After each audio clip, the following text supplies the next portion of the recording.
All right, we are live. Welcome, ladies and gentlemen, to the new and improved Knicks In Podcast. It's your boy Van Deezy. I'm here with my guy Sean.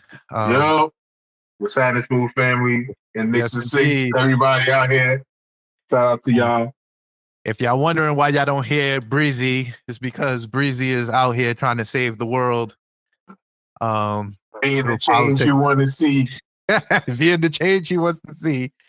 And, he has an election to win. So we're giving him a little bit of a reprieve. He's not thrilled. I'll let you guys know he's not thrilled that he's not actively potting, but this is what he wants to do and save the world. So just to get into it, we are now the Knicks In Podcast, formerly known as the Upstate Knicks Podcast. We were the Upstate Knicks Podcast because we both resided in Syracuse, New York. The 315, shout out the 315. But now, fortunately and unfortunately, we have had to separate. Well, not Breezy, me. I had to move back down home, back in Queens. You said unfortunately. Unfortunately and unfortunately. Back in Queens, a little bit closer to the Garden, so I'm okay with that. But we had to rebrand. We're not the Upstate Knicks Podcast anymore. So I just wanted to let you guys know that. As usual, we are brought to you by the Smooth Family Network. Cha-cha-cha. You can follow us everywhere at Smooth Family ENT on all social media platforms. You can follow me everywhere at Frostman Guru. Sean said he's not giving out his social media yet. Y'all follow Smooth Family ENT. That's good enough. So, first and foremost, I wanted to thank you for filling in for our guy Breezy. If you guys don't know, Sean is probably our biggest fan. He gives us all the commentary. I'm up there. I know you definitely are. You're it. definitely top two, and you may not be two. I'll tell you that. You may not be two. So we appreciate you filling in. You're obviously very knowledgeable, except for some off DeMar DeRozan take that. If you guys remember last season, if you want to say his name, I'm going to say it. We need my guy, but that's for later. Yes, indeed. But yeah, so new show, new vibes. We were supposed to go visual today, but Streamlabs decided to fold on us at the very last minute. So we'll figure that out. We'll figure that out for next week, hopefully. But thank you guys once again for tuning in. And let's say good luck to Breezy, and he's going to get it done. I know he is. And he'll be back probably early December. So we'll have Sean fill in. We'll have a couple other guys fill in as well until, there is no replacing Breezy, but we'll figure it out. Nah, you can't replace him. So I love the chemistry y'all two have. We gonna make this work, but he got to come back when you get the chance. Yes, indeed. All right, so we're gonna start it off like this, yeah. As y'all know, we always started off with the reviews. We are 2 weeks into the season. We decided to give us a little time to, take a good look at this Knicks team because last year, as you guys know, did not end well. It was pain. Lost to the Heat in 6. I thought we were a better team, but we should have beat them. Everything about it. You can't ask me about it. We should have went hard last year. Last year should have been it. Yeah, it was disgusting. We had an interesting summer. We lost Obi Toppin.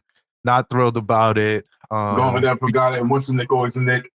Once a Nick, always a Nick. We gained Dante DiVincenzo. I'm liking Dante so far, we'll get. We getting there. Nah, we are getting there, but and we'll get into that further on into the pod. But as you guys know, we always start off with the reviews.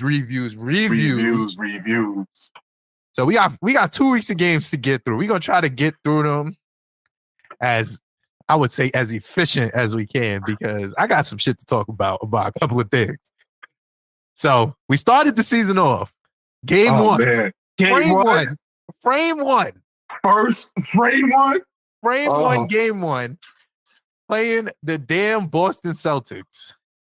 God, I hate the Celtics. God, so what is it about the Celtics?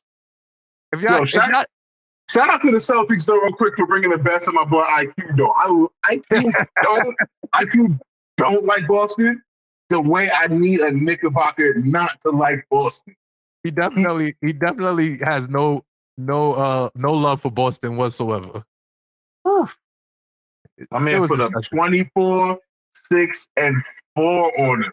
You feel? Remember the last time we won against Boston? I'm telling you, I'm so mad we lost that Heat series. Boston was fooled. I got my mans out there who is my homeboy. I'm not gonna shout him out right now because he's a Boston fan. He don't deserve all that. But I drag him religiously, and we've been going at it all year, and they are fooled. And IQ be hungry when he steps in the bean time. He shows it like indeed. That was our game, and they robbed us. Yes. So if you guys are living under a rock and are tuning into this 2 weeks later, recognize that the Knicks lost to Boston 108-104. We got some highlights. Really good RJ game. Really good, like you said, quick game.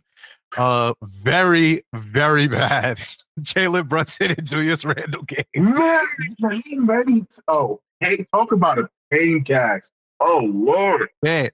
So to get into it, so Rowan Barrett Jr. He is on a mission. He's on a mission. Maple is finally arrived. The Maple Mamba is here. Yes, indeed. As my boy Steve calls him, his large adult Canadian son. Rowan balled out. 36 minutes, 24 points, 3 rebounds, 2 assists. I loved him coming out of the gate in matching up with Jason Tatum. He was going shot for shot with Jason Tatum off a ball. And I love that. Defense was there. He looked like the muscle he put on last season. He's comfortable with it now. He's moving with him now. He's yo. That brother was too long to say all-star for game one. It's too early to call him all-star. Well, if Breezy would say he would say Star J Barrett has arrived. And he's been on it for years. Trust and believe. So Julius had a bad shooting game. We got 14, 11, and 7. On paper, it would tell you not a bad game. I'm telling you, the eye test tells you something. Oh, boy. Tired. That tells you something totally different. On paper, if you look closer, it says 5 of 22 shooting. 5 of 22. That means he took 22 shots. Made 5. Of the finest shots he could have possibly taken, and he made 5 of them. And I'm telling you, I remember all 5 of them. They were kind of tough. They were tough. They were kind of tough. I could tell you the 17 he missed were also super tough. He missed a couple of threes, here and there, but messing with. So this is a precursor, obviously. You guys know how I'm coming this season. I already told you at the end of the season, that's last season, I was done with this man, Julius Randle. Oh, no. I had a summer to think about it, and I eased off. There you go. But this was the push me back. I get it. To push me right back into my hate train, Pack his bags and send him to Philly quick. I don't want to be that guy. That's all I'm saying. I don't want to be that guy. Y'all slander on the internet and be like, yo, he's out here hating on Julius. Can't hate on the home team. That's me. That's me slandering you for hating on the home team. I'm aware. Yeah, that's me. I'm that guy. I've been defending Julius since the Hawks series. Like, bro, the best of times, the worst of times, Julius Randle been putting through. But indeed, bang for buck production, you can't do better right now. I mean, right now you can. Today you can maybe, but overall in the contract, I still got to ride out with him. And you are one of very few. You are one of people that are maybe in the minority, but also kind of in the majority. So it's a strange relationship we have. And we'll get into that later. But just to get into this Celtics game, what really stood out to me and what I absolutely hated was freaking Kristaps Porzingis. Kristaps Porzingis decided today, on that day, that he was going to be a ooter. And he was big ooting. And it was insane. Like, he was pulling. I was like, what are you doing? What are you doing? Who are you? It was like that John Wall meme where John Wall walked up to Bradley Beal and was like, I ain't never seen you do this before. You acting brand new. You acting different. Hurt, like, he's never been hurt before. He's never had a bad game before. It's like what we drafted him to be. He's like, oh, yes. Yeah, this is me. I'm here. That's for us.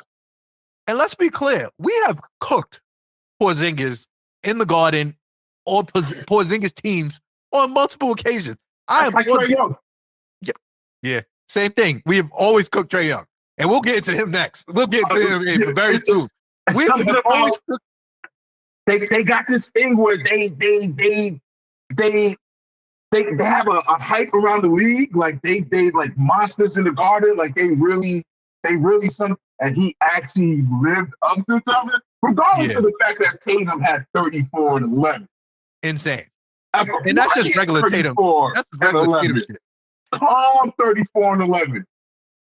KP came with 30 and 8 with 5 for 9 threes and 1 in Mitch's face that I'll never forget. I was mad at that one too. Oh. And you know what? And Mitch, I can't even be mad at Mitch. He looking at them like, yo, he's not like this. He's not even remotely like this. Hey. Like he found the stats bottle of MJ's secret stuff. Who are you? Apparently him. What a game. The first time we got to see the blocking call in full effect. Yep. With Jalen Brunson. Disgusting. Landing on a foot and having it called on him in the I was like, what are we looking at? What are we looking at here? This is what y'all gonna take. 4-point swing. That's what we were looking at. We were looking at a swing. We looked at the whole game momentum change right there and then. Just to get an apology the next day. My bad, y'all. We messed up on that one. Yeah, and you know how they do that. That just gets me. I don't like seeing that. Don't even admit it to me. I want you to be wrong and strong. I'm not even gonna lie to you. I don't want to hear no apology. Stand on your shit. I said last year we led the league in that. We led the league in apology letters from the referees. Yeah, ridiculous. And started off strong this year. We got Doc Rivers' raspy voice out there for the first time doing a bad job talking about us out there. He getting better, but that was tough. I mean, a hard, good game, right? We had Halls. We had Halls. Doc Rivers. We had Doc Rivers with the Halls. That man's voice wasn't raspy. I didn't even recognize that man's voice without his voice sounded crazy. I will say this to even wrap up this Celtics game, because the main storylines obviously was that KP decided he wanted to go fucking nut and cook up at the end. But I feel like we did everything we had to. We held the $300 million man to 6 points. Like he was being a bum. So it was like, if Jaylen Brown, I feel like when you play the Celtics, your goal in beating the Celtics is to stop Jason Tatum or Jaylen Brown. Yes. That's it. That's absolutely it.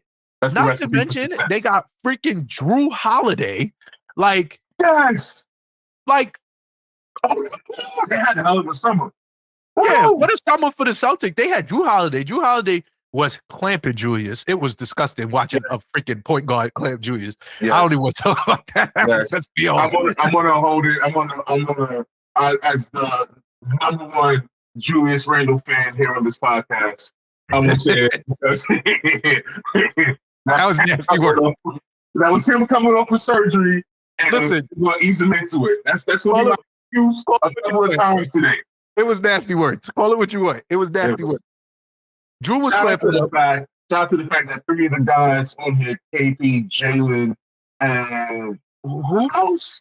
And Drew, are 3 names that have been thrown around for the Knicks prior to summer. Yeah. We ain't make a move. Just want to throw that out. Oh, yeah. We made no moves for that. Because Leon Rose is not doing any of those moves. No, that's not how we move out here. That's not how we do things over at the Garden.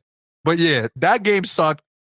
Don't want to hark on it too much because it's been 2 weeks. But done and done. It's okay. Regardless, it happens. We still here. All right, so moving on. So we get our first victory of the season. Next game, we're looking at the Hawks, aka our Rayford Memorial game. Rayford Young, once again, not good at the sport. Not good at the sport. I've been telling y'all this for years about Rayford. Rayford Trey Young. I've been telling y'all years about this man. I'm sorry. What was that? A 4 for 16 game? Oh, jail. Let's be clear. Let's be clear. Yes. Let's be clear. It was jail. Jail was for him. He had there was nobody here for him to save his life. It was all jail for Rayford. All jail for Rayford. DeJounte Murray didn't do anything either. Not too special. I love DeAndre Hunter went in. He did his thing a little, 27 points. I don't know. He cooked up. That happened. He cooked up. Once again, 26 points from our leading scorer, Roy Barrett Jr. 26 points. 26 points. RJ? That's consistent right there. Usually, he don't get this start until January. Listen, that's a consistent 2 games right there. I'm not mad. I'm not mad at 2 consistent games from Rowan. We got Jalen Brunson. Jalen Brunson woke up this game and put in 31, but I'm not going to lie to you. Jalen Brunson sees Rayford Young and he goes, oh, yeah. I got something for you. And then proceeds to give him chips every single time. And Julius Randle with the near triple dub. He did. I'm gonna give him his 9. Oh, but tell him to shoot the numbers. 4 for 10. I like a Julius Randle taking 10 shots. I'm cool with that. If you have RJ cooking and Brunson going for 30, I'll take it. Sands, the Clippers game that just happened. This was his best game of the 7-game stretch we had. If this was about Randall, we would have fast forward a week. Yes. So yeah, this was also a good game. I love the fact that Dante didn't have a good game in the Celtics game, but this was the start of the Dante DiVincenzo welcome to New York, and this is when he started cooking. He was cooking. That brother was shooting the lights out, and I was 6 for 10, 3 for 5. Yeah, we take that. That's what I like to see, and I'm sorry. I love him coming off the bench because I think that what we wanted Evan Fournier to do and play defense, right? Dante DiVincenzo is the guy to do. Dante got a little IQ, a little Josh Hart going on right now. Yeah, it's a nice. I think it's a happy medium. It's a happy medium. As y'all know, I'm Hart Hive through and through. Yeah, Hart Hive through and through. That's my guy thoroughly. I haven't loved the start of his season so far. He hasn't had great games. No. But he does have good moments in the games. He's a glue guy, a heart guy. We need you. We need a moment, and he's a moment. He's definitely the guy that doesn't care about scoring, but you understand why he has the bread that he got because you know why he was playing Team USA this summer. There's reasons for this. Because he's a rebounding guard extraordinaire. His numbers don't make no sense for us. That's why we consider playing him at power forward. But more of that later. Yes, indeed.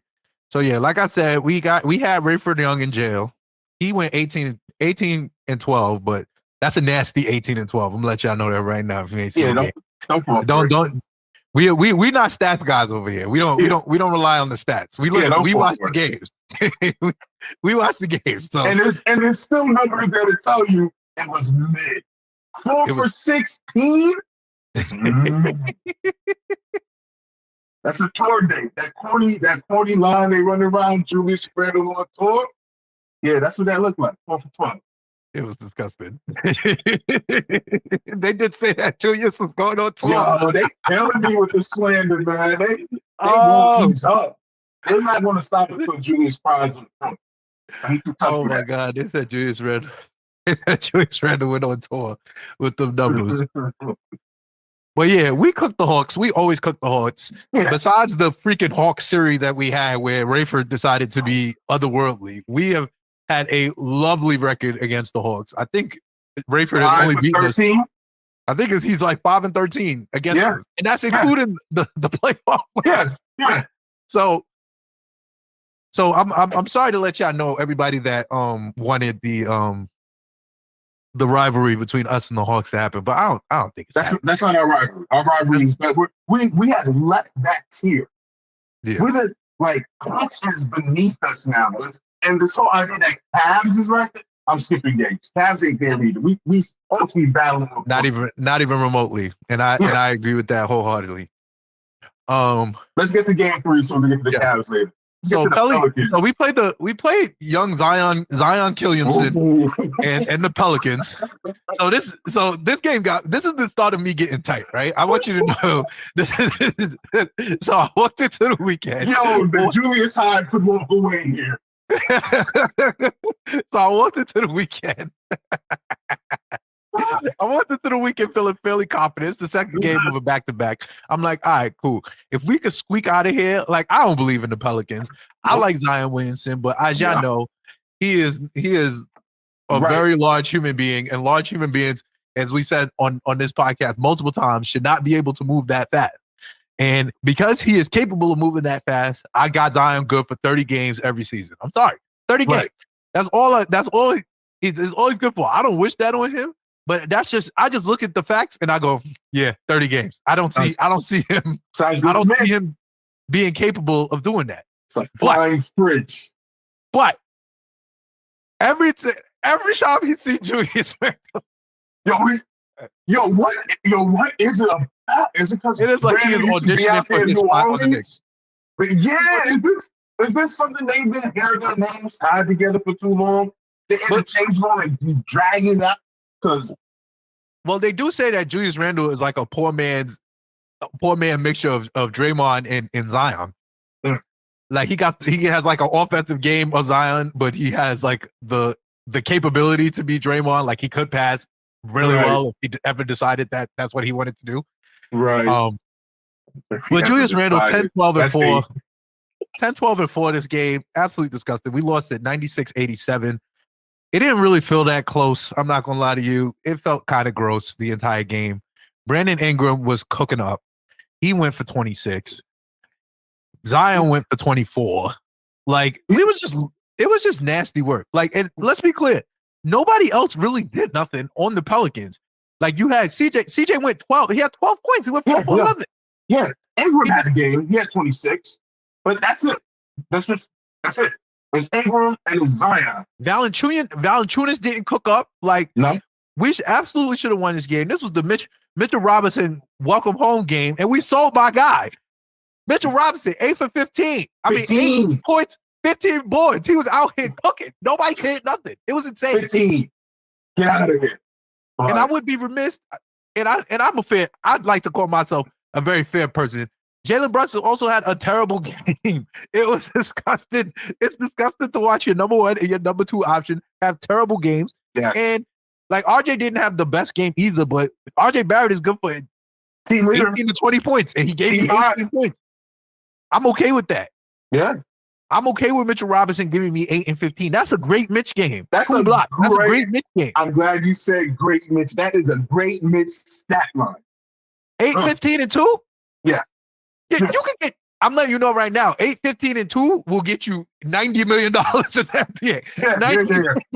We'll look at you for Defensive Player of the Year with those numbers. Like, you can get a season award for that. Like, and I understand. My man Mitch is tight. He like, yo, I'm out here getting all these boards. Y'all brother can't put the ball in the basket. What, Jalen, what you doing with this 15, 14 points, bro? Yo, I hope they tested Zion after that game. Like, they had to, because the way he was bullying Randall, the way he banged. Yeah, they had to go. Somebody had to go check him for Julius. I'm not even gonna lie, that was crazy. He's going up his chest from half court. Yeah, he's going up his chest. He out hustling Julius. Running through Julius and Mitch to the that's not. I want to see the results. No, it was a disgusting game to watch. I won't lie to you. That game actually got me back. But I gave him some grace. Back to back game, Back to back. I'm not going to kill y'all too crazy. It's a back to back. It gets crazy like that. Cool. I knew the game was a loss when they did a jump ball in the beginning and they kicked it out of bounds. I was like, oh no, oh no. No, we don't got it today, people. That's the start. Okay. That's the legs is cooking up. We got it to 6 in the third, and then we ended up going down 20 again, and it was just It was a bad game. I'm not gonna lie. Right. It didn't feel as close as it was, but I honestly feel like if we got a good game out of any of our big three, like over 20 points, that's a victory. That's a victory. No one's afraid. We just need 2 of them. We just need 2 of them to show up. I've been saying this since last season. We need 2 of the 3. If 2 of the 3 of them give it 20 points, I'm OD okay with the result. That's it. I'm okay with the results. If we get beat by the better team and both of them, and we got 2 20-point scores, it's like, all right, we just got beat by the better team. That's it. They deserve that one. And yeah, indeed. Good team. Now we moving on to them boys. The Cavaliers. So we had a back-to-back. We're gonna go through both of the games, right? So we had the back-to-back home and home with the Cleveland Cavaliers, as y'all know. Knicks in 5. As y'all I remember correctly. Let them know. We smoked them niggas twice. Let them know because we smoked them niggas 4 games to 1 less than 6 months ago. And I'm not gonna lie to you, we should have got both these games. Yeah. We should have got both these games. The first game. So the first and the second game the first game blew minds because I felt like we were really gonna cook them, and we did. And they had no chance.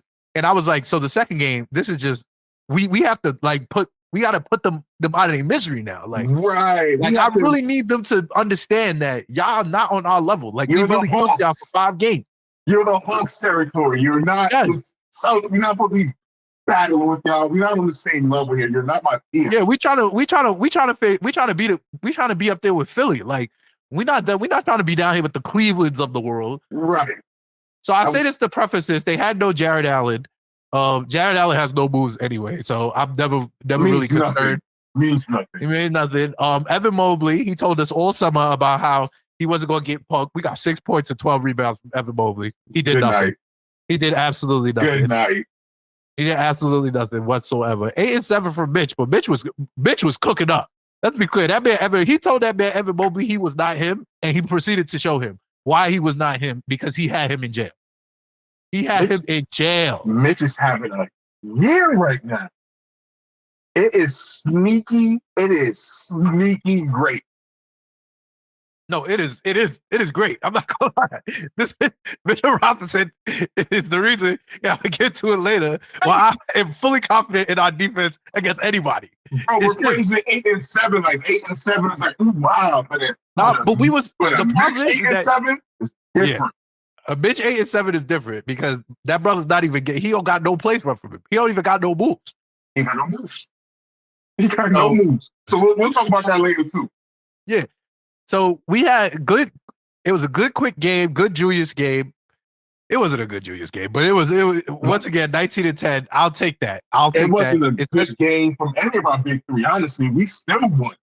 Yeah, right? And that's what I'm saying. We got everybody. The fact that Emmanuel quickly had 18 points, Jalen Brunson had 19 points. It was a well-balanced game. RJ had 16.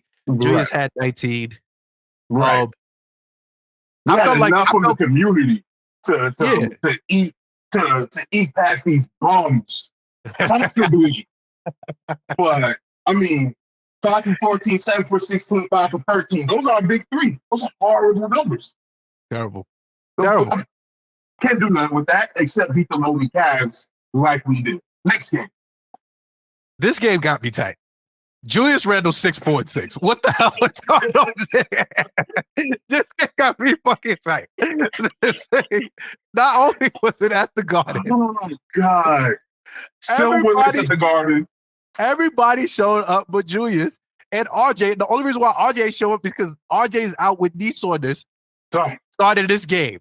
Yes. Right? So I was mad as hell. I was not mad at RJ because I understand that, injury. And remember in game 1 against the Celtics, he took like a weird fall and stuff. Right. So it was like, I was worried about it then. I was like, hold up, Rowan. Right. I thought he was down all through. Like, oh no. I was like, please don't do that to me, frame 1. I did not like this game because in both of the games, Donovan Mitchell went off. Like he went crazy. But he was the only person we had to stop. Yeah. If we stopped everybody else, we would have been fine. Right. This is a better Evan Mobley game. He had 14, 8, and 5. Right. You had Karis LeVert off the bench with 19 points. That's ridiculous. Right. Like, that made no sense to me whatsoever. Like, I hated that. And we just could not get, and this was once again, amazing Mitchell Robinson game. 6 points, 16 boards. That brother was boarding everything. Woo! That brother was boarding everything. Not even just that. 1 for 3, meaning 2 points, and then 4 from the free throw line. Yeah, my man's making his free throws. All right. We'll take it. Jalen Brunson was when Jalen Brunson, I think, had something to do with Leon Rose when he took Julius Randle over there in the playoffs when it was the Mavericks versus the Jazz. And I'm sure he was like, yo, Randle, whoever wins this series, we're gonna get this. We're gonna get this guy. And then since then, they've been having a him off every time they play each other. And the him off. Him and so let's be clear, as y'all know, this is a Donovan Mitchell slander platform. Mm-hmm. It's not of my choice or my volition.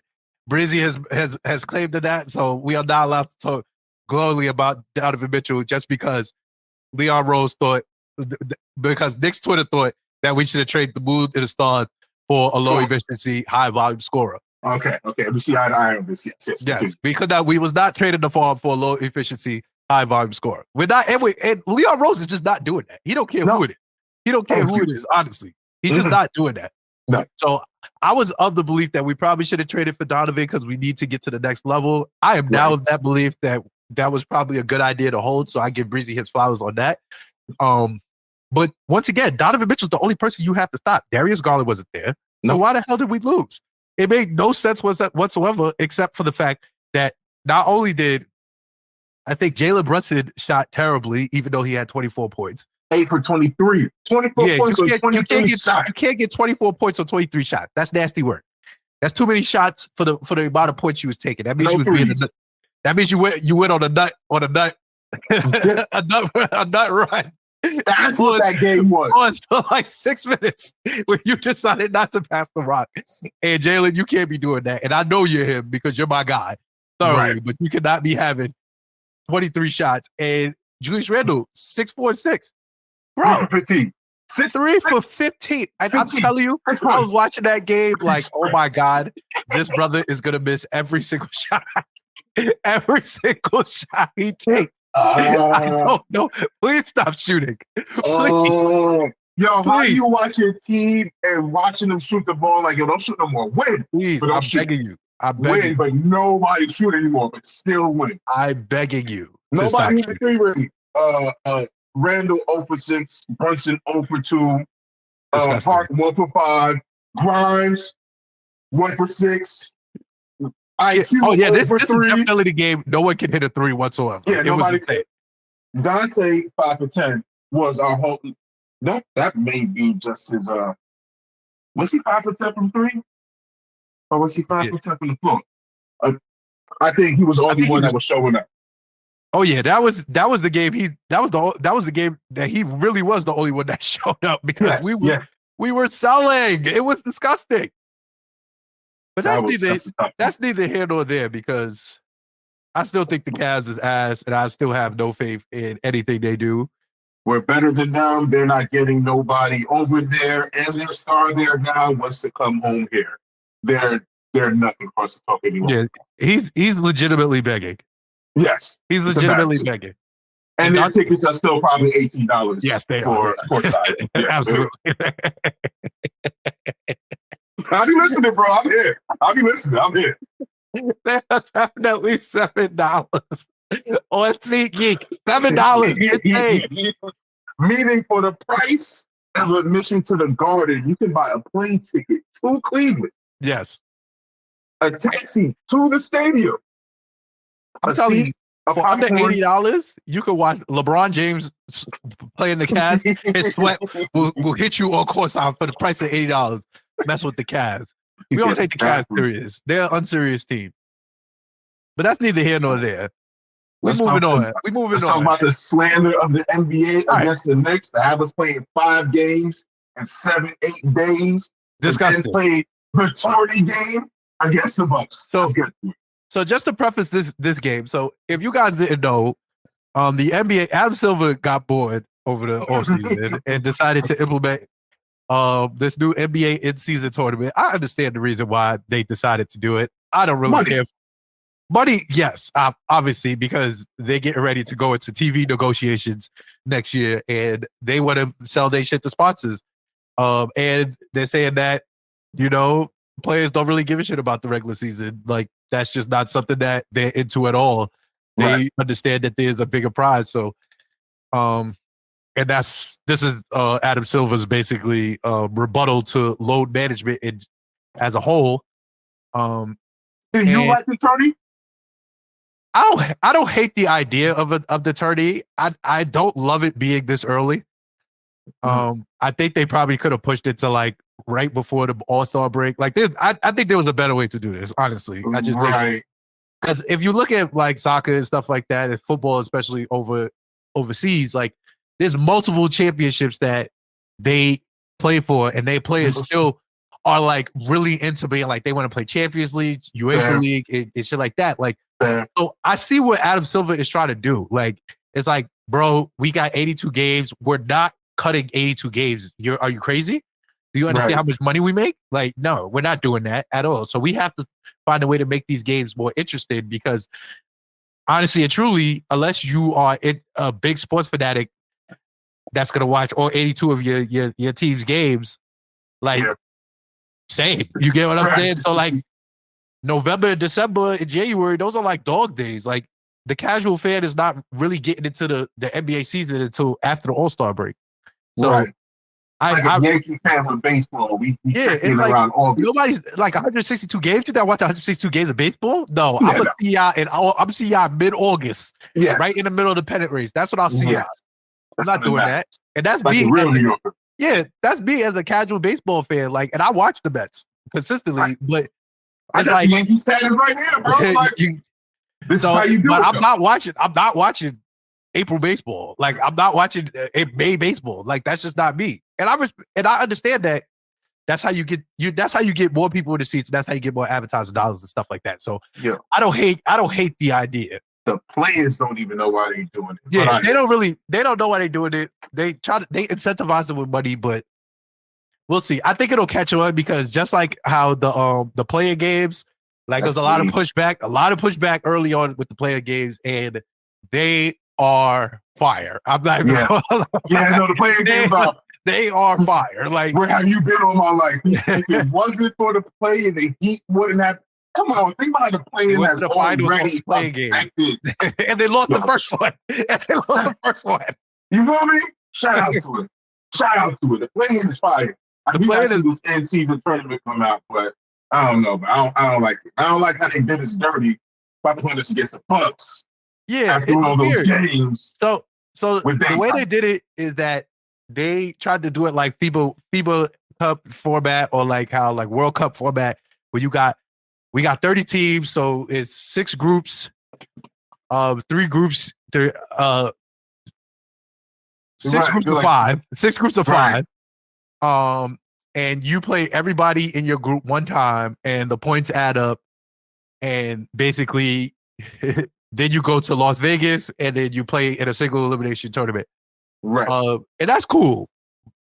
I will say that I don't love our group. I feel like we definitely could come out of our group with Milwaukee. So in our group right now is Milwaukee, us, Washington, the Hornets, and I don't remember the 5th one. I want to say Miami. But I could be wrong. I'll find it for you. But either way, because even if Miami's in there, they're not really. They don't even flashy. They don't scare me. They don't scare us. No, they don't scare me at all. I don't really care. I don't really. I told you we sold ourselves during that series. It's never not going to not hurt. It's forever going to hurt. We absolutely sold ourselves. It was like, oh, this is disgusting. But yeah, so we played our first in-season tourney game against the Bucks. I don't know why they would put us against the Bucks early, but whatever. I'm assuming I'm gonna call it. I'm gonna give NBA benefit of the doubt and say that we just played Cleveland and they was trying to keep us within their division. But it's still ass. Like, let's be clear. We lost. So we lost this game, right? I was mad as hell. Oh my God. Game. This was the game. Game. This was the game that pissed me off. This one hurt. It was this one. This was leading up to everything.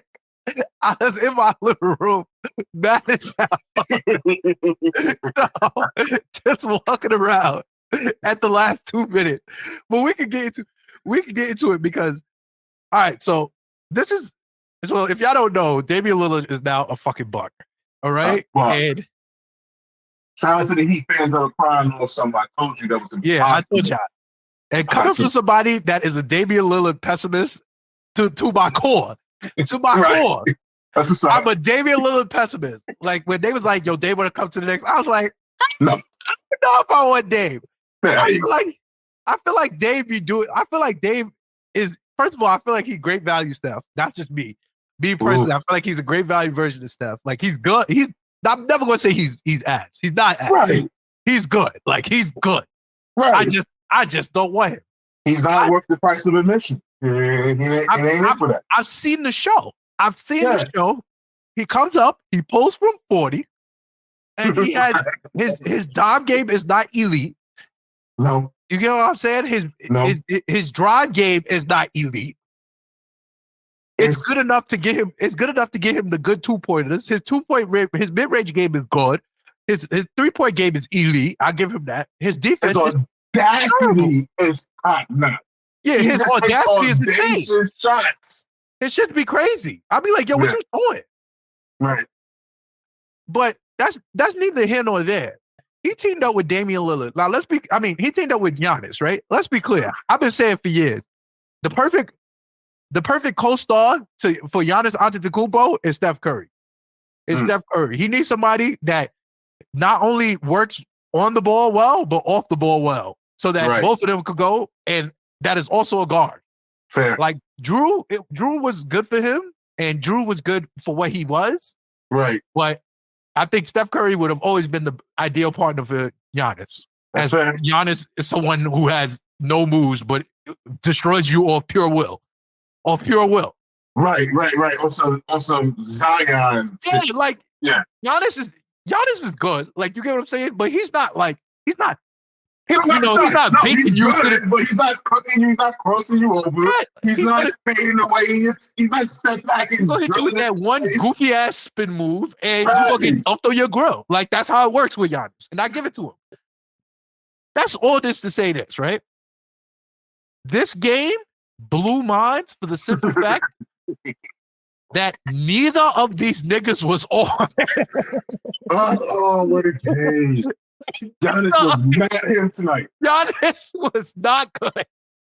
Dave scored 30, but he had 20 before the minute and 13 seconds. He had 20 points. We had that nigga in jail. That nigga, Quinn Grimes had that nigga Dave in fucking jail for 46 and a half minutes of regulation basketball. And we proceeded to sell. It was insane. Why would we sell like that? I'm looking back at this game right now, and Giannis hit 3 threes. Let me tell you how every single one of those threes blew my mind. Oh God! He had 2 in a row, and I was like, "All right, we're gonna lose." I'm not. I was like, "No, okay." I said, "Okay, we're gonna absolutely lose." Because what is Giannis doing? He was pulling them shits too. Right. I seen him step on the lip and he chilled on it like. Nah, that shit blew my mind. He posed on it, and I was like, "Oh, so you're a shooter. You're a ooter now. You just shooting like this is regular. Like, you've been working out with Damian Lillard.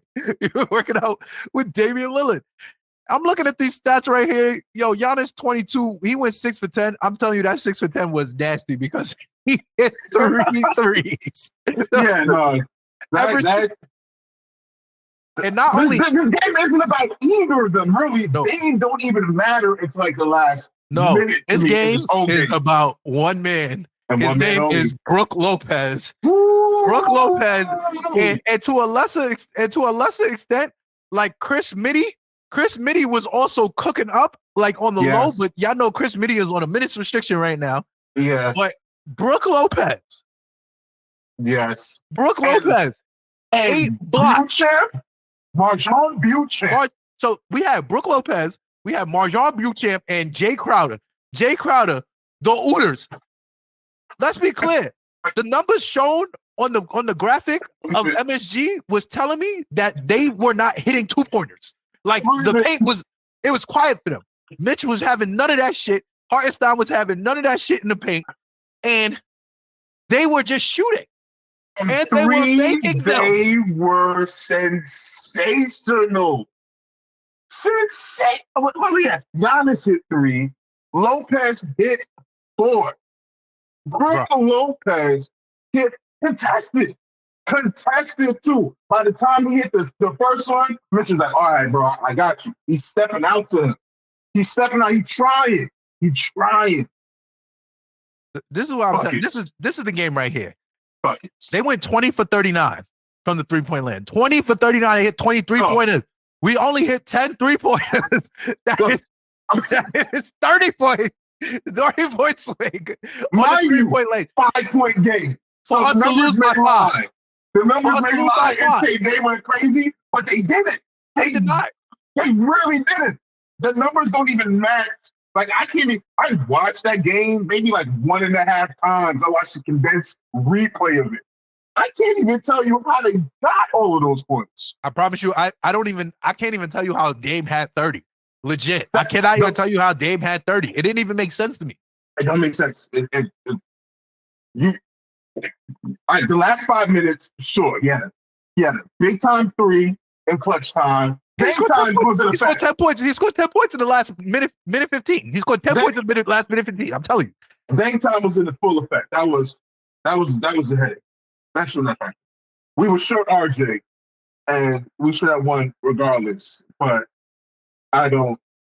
It was disgusting. That's not enough still. So just to get on our side, we had Jalen Brunson with a 45-point game. Jalen Brunson with a 45-point game. He was him. This entire game, he was him. He shot 30 shots, but I didn't care because he was the only nigga. 45. Yeah, no, that's fine. 30 for 45, I'll live with it. He wasn't really nothing from 3 or 2 for 8. That wasn't him and Quentin Grimes. Him and Quentin had the good games of this game. They had the good games because Quentin was the only person that could hit a 3. Legitimately. He was the only person on the entire squad that could hit a 3. Jalen hit 2 threes. Julius hit 1 3. 1 3. 1 for 9. He was nuts. He's going nuts. I'm telling you, it was insane. Yo, I'm not even gonna lie to you. There was a point in time when Julius Randle shot like 4 threes in a row, and I wanted to punch my TV. I'm like, yo, my man, you gotta chill. You gotta chill. What are you doing? What are you doing? Unless he's doing what he did last year, where he took like 3 to 4 threes in the first quarter, and based off of that, dictated how the rest of the game went. That's not how this game went. He just kept going. At this juncture, I would take that. I will take Julius getting his 4 to 5 threes off in the first. Get off in the first. If you haven't, let us know now. If not, you'll be the facilitator. Hope for a triple dub today. Plays a triple dub day. My main problem with this game is that not only did the 9 threes that he took were absolutely asinine, but the other 11 shots that he took were so difficult. It was. I want you to know that Brook Lopez had at least 4 blocks on Julius Randle drives trying to pump fake this nigga out his shoes. What are you doing? Don't do it. Go up his chest. Do we believe in Brook Lopez like that? Like, I don't want to say how many blocks he had. Can you tell the people how many blocks Brook Lopez had? Had 8 blocks. 8. 8. That means 4 of the blocks. I'm telling you. I remember he got like 1 on Quentin Grimes. He had like 2 on Quickly. He had 1 on Jalen Brunson. He had like 4 on Julius. Every time Julius kept trying to go to the paint, he was setting Julius. I was like, bro, go up this man's chest. Go up this man's chest. He's frail. I'm sorry. 8 blocks? from Brook Lopez. I get it. The first player of the year last 8 blocks and 4 threes. Brook Lopez was. Brook Lopez looked like he's supposed to be getting $300 million. I'm telling you, I was just thinking about it. Look like one pajama, bro. I get what they were talking about this summer. I was like, yo, we need to keep Brook, and you need to do something to keep Brook. I didn't really understand it. I didn't really fully get it. I was like, yo, you can lose Brook and get like Draymond if he doesn't stay and make that work for like, Brook will come out here and give you 8 blocks. Yeah, you need Brook. Yeah, you get the right. Brook is the foundation. He's the franchise. Yeah. So that was a tough game. I really hated that game. I was down in the dubs. I was worst game of the season. So far, worst game. I hated that game. I hated it because it was so reminiscent of how we lost a lot of our games last year, where our defense was keeping us in the game the entire game. Like, our defense this season has been phenomenal. It kept us in the game, even though, like, I'm telling you, when Giannis hit 3 threes, I was like, we're losing. That's it. And then Jalen hit the 3 at the end. Before the timeout call, we up 1. I'm like, oh, we're gonna win. I'm spazzing on the couch. Like, yeah, he's him. Him is he. Let's do it. Fast, didn't it? And then pain, bro. It hit me fast. I was silent immediately. I was talking my shit crazy too on Twitter. I'm like, stop playing with my son. And I'm walking around. I'm FaceTiming people. I'm in group chats. It's animated over here. And I didn't look at it. 2-4 had us there. But as we move on to the game yesterday, so you guys know we recorded this on Tuesday, November 7th. I like to timestamp that just in case you know what we released. Tuesday, November 7th. So yesterday, November 6th, we played the Los Angeles Clippers. Avengers, apparently. Apparently that's what it is now because they're the Avengers. Okay. So once again, we now have Russell Westbrook, James Harden, new Clipper, who decided to make his debut against the Knicks. Bad decision. He's so Hollywood. I love James Harden. He is so good for the sport. Listen, James Harden is 4-0. 4-0 in trades. Yeah. I don't like James Harden like that, but he's 4-0 in trades. I would never want him on my team, but I love him in the league. I love James Harden. 4-0 in trades. Insane man. Unserious basketball player. He is the system. The system. I'm the system, bro. When he said that, I was like, bravo, bro. I'm like, the Clippers. I said the Clippers. The Clippers have made a bad choice. So you saw when he walked in the locker room and man is looking at him when he goes in there. He's like, yo, what this nigga doing? There goes my minutes because of that nigga. Rough. Disgusting. So this game was interesting to me mainly because James Harden decided that today was the day he was going to start being a basketball player. I love that game for the simple fact that Kawhi is my guy. I like Kawhi. Kawhi is my guy. He's no longer the defensive person he used to be my guy. His legs are done. Done. When they had that commercial, what was better? Your offense, Kawhi's offense, or Kawhi's defense? Yeah. I was like, yeah. That's the one right there. That's the mini king right there. I'm not even gonna lie. Him and Chris Paul. They're the mini kings. So we had. So the story of this game truly is that I feel like we shut down Paul George. Paul George, another player we're supposed to trade for. Yeah. Listen, Paul George did that to himself. I was on the bring Paul George over here bandwagon until he started talking about he wanted an extension. I was like, nah. That was my brother. In the crowd. Ever since that Gatorade commercial, what was that clutch time play on P? No. You was never. No. Never forget Paul George gave himself his own nickname. He said, yo, they call me Playoff P. I don't remember that one. That's like calling yourself Big Alec. Like, I told y'all, LL Cool J, no one called him Big Alec. And no one called Paul George playoff P. I'm telling you, when he said they called him playoff P, and then they started calling him way off P, I was like, it's over. Hey, there you go. Go on, fix yourself. So I love this game because it gave me a little bit more assurance. RJ came back. Oh man, the glue of the season so far. He came back. When he's here, we win. When he's not here, we lose. MVP. Yo, growing report, man. MVP. God, he's hooping. He's thoroughly hooping. But we cooked up the Clippers. We cooked them up. I feel like the main storyline here is the fact that James Harden decided to come back, and he was rusty, obviously, because you just don't come back from playing.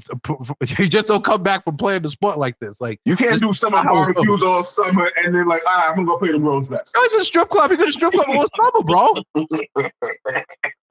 He got the best out of Philly strip clubs before he left. Yeah.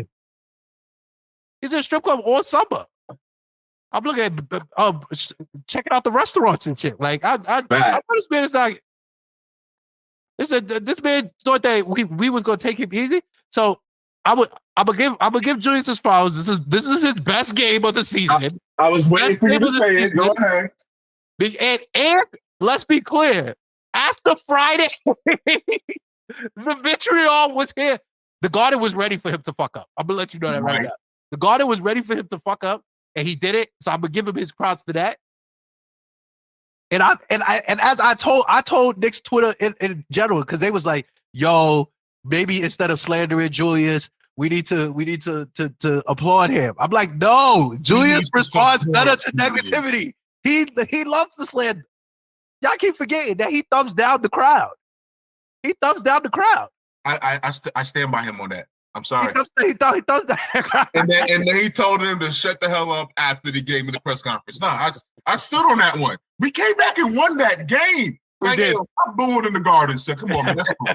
Take your feet off the couch. This is my home, dog. Show respect.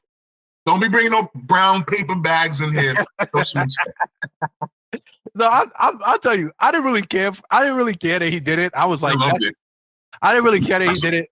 I love the fact that it's been like a talking point for Knicks Twitter consistently. Like, oh, you remember when he thumbs down? I'm like, we don't really care about that. 2 solid years. New Yorkers who are the roughest and rowdiest out there have been in their bag. Yes, this is what we do. This is what we do. So I give him his flowers. He definitely played well this game. Of course, once again, Big Rowan. Big Rowan with 26. 9 for 16. 16. Woo. We had a bad 6 on 16 shots. Yes, and we had a bad Jalen Brunson game, and I'll take it. Again, I'll take it. Like I said, if I got two of the big three that give us 20 plus points, I feel confident in our defense to get it done. So, yes. But we're missing one key person in this game. Yes. Mitchell Robinson's 13 and 15. Bumble. So, all right. So we just gonna come out and say it. The Mitchell Robinson Defensive Player of the Year campaign starts here on the Knicks. Oh, here and now. It's on. It is here. It is here. I've seen enough. I've seen enough. The numbers support it to me. It's his to lose right now. I feel like 2 weeks into the season, and today is literally the second week. This is the start of the third week of the season right here because the season started on Tuesday. 2 weeks into the season, Mitchell Robinson is the Defensive Player of the Year. It is not a conversation, and I'm being so serious. Like even Brook Lopez with his 8 blocks, I give him that, but it's not a conversation. The conversation starts at Mitchell Robinson, and then it's others. Yeah. So Brook Lopez may have the blocks of the year if there's an award for that. Maybe they give that at the ESPYs or something. But no. Defensive Player of the Year right now. The Knicks are tied second defensive efficiency, the second best. I'm telling you, our defense. I said this in the Knicks chat. Our defense makes us look way better. Like our offense being so bad, like. It's such a direct reflection. It's like, yo, what are we doing? Our ISO's a little incomplete still, but it's still running well enough. What are we doing? But that's neither here nor there. We cooked the Clippers. We are now 3-4 going into our next game on Wednesday, and we'll talk about that in the previews. Because we'll talk about that tall brother. He might be him. I'm not even gonna lie. He might just be. But yeah, I want to get into. So we're gonna talk about a couple things, right? All right. So if y'all know the new format, we try to keep it a little bit more organized. A lot of our time is gonna be spent on the reviews as usual and on the previews. But we're gonna talk about some things. So my first thing I'm gonna talk about, bringing it back from last year. Tibbs, you fucking maniac. Oh, man. Oh, Tibbs, my God. You mad man. You maniac. Tibbs. You are an insane individual. I'm going to let you know this right now. Number one, the first and only reason, really, that you're an insane individual is that you refuse to run any form of offense. Yes. The all ISO offense is back, ladies and gentlemen. It is back. And I don't recognize the genius in it. Yo, I see it. Yo, I see what Leon Rose's vision is. I have agreed with this man almost every step of the way. Yo, I see it. I love the madness. They are. I agree. He's a maniac. They're both maniacs. They're mad geniuses. Insane. Insanity. And you know what's crazy about it? And this is why I can't stand Tibbs, because Tibbs do crazy shit, right? And then it work. And then it don't work. And it always don't work at the worst time. It always don't work at the worst time. Because exactly what happened last year when we started the season, Tibbs came in doing this maniac shit, starting Evan Fournier. Yeah. Everybody's like, yo, Tibbs, you cannot start this man. That was just politics, y'all. That was politics. That was the brother can't guard. The brother can't guard a trash can. No. The brother cannot guard a trash can. Everybody's blowing by him. Facts. Tibbs finally said, I was calling Tibbs a maniac. I'm like, yo, stop doing this. Tibbs finally said, we got to bench Evan. Evan got to go to the bench. Start quit Grimes. What happened? Yes. We off. We off. We off to the races. This, that, and third. This is the maniacal shit that he do, especially with these rotations. My other issue with Tibbs, and this is just first 7 games specific. Mm-hmm. I'm not gonna lie to y'all. I'm not sure I'm a super fan of the full-time backup power forward Josh Hart minutes. Oh, yeah, okay. Josh Hart high. Y'all know me. I'm Hart high. Yes. When Josh Hart when we traded for Josh Hart for a first-round pick last year, I told y'all I was 100% behind it. And then he proved me right. Yeah. Thoroughly. For the last 30 games of the season, he proved me right. He's like super Starks. He's like everything New Yorkers should love. And we love him. We love Josh Hart. Josh Hart he's New York personified. He does the dirty plays. He gets down, does the dirty work. The cornrows of the New York Knicks. We love it. He's our guy. My main issue is that at backup power forward, he is 6'4". Yes. 6'4". Yes. The brother, let's be clear, the brother's the best rebounder and shooting guard in basketball. Period. Right now, there's nobody I see better than rebound guard. End of sentence. The end. That's it. The end. Maybe Luka Doncic is the only other person I see that's boarded like Josh Hart. Yeah, but I feel like he's getting Russell Westbrook boards. He is getting Russell Westbrook boards. They getting the boards for him. Josh worked for his boards. Right. And I give Josh that. However, I understand y'all was anti-Obi. Y'all knew I was Obi Hobb. And y'all was like, yo, Obi, all he do is shoot. And I told y'all, I'll believe that. But Josh Hart, my whole problem the entire summer was who was going to play backup power forward. Right. I was told the little light-skinned kid, I forgot his name. Roby. Isaiah Roby from the league. I heard that too. I was like, what? He's not good at the sport. What are y'all talking about? No. He's cap filler. He's G League. Yeah, I don't even know if he's still there. He's gonna start for the Westchester Knicks. Right. I'm okay with that. He could cook up. Yeah. But we need a backup power forward. And honestly and truly, we're gonna have to trade for it. I'm gonna be dead serious with you. We're gonna have to trade for it. You know what my answer is? Oh God. You already know. It's not power forward. Hey, he's played power forward in St. Ann. He can handle the 4. Yes. Back up? Yeah. Just to run it while Julius is sitting? Yeah. No. It's perfect fit. Come on. Chef's kiss. He's not a power forward. It's DeRozan. It's always going to be DeRozan. I know it's DeMar DeRozan. He's not most clutch play last 2 years in the league. I'm not letting up off of this. Like I said, I see what Leon is doing. I see the vision. They're mad, but they're genius. That was beautiful.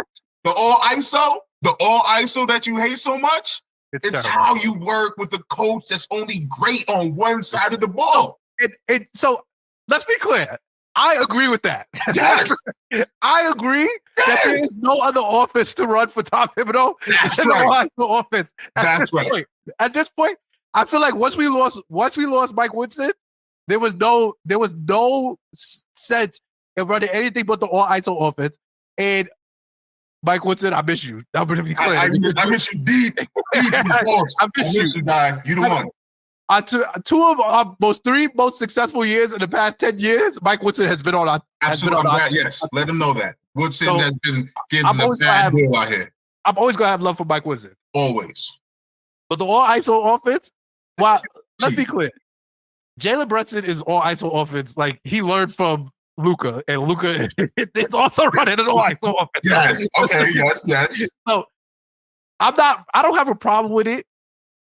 My only issue is that it has to, like, you have to incorporate some ball movement in this all ISO offense when it gets stagnant. All right? Yeah. Jalen Brunson and Julius Randle have earned the right to go 0 for 5 in a quarter. You get what I'm saying? Yes, the season award says that. Yes. Yeah, y'all the two highest paid players.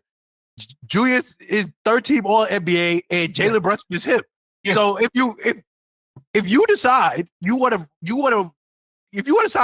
waive niggas off, you feel me? Yeah. I'm okay with that.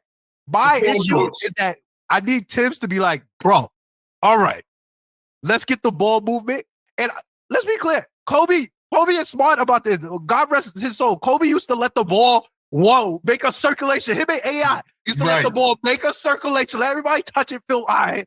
And then it's on me. It's about 10 seconds left. I need the ball in my hand. I'm okay with that form of the all ISO offense. Because if I need you to get a bucket and the ball is moving, all right. Like Quentin Grimes is not getting me a bucket. You know what I'm saying? Mitchell Robinson is not getting me a bucket. No. Like, you get what I'm saying?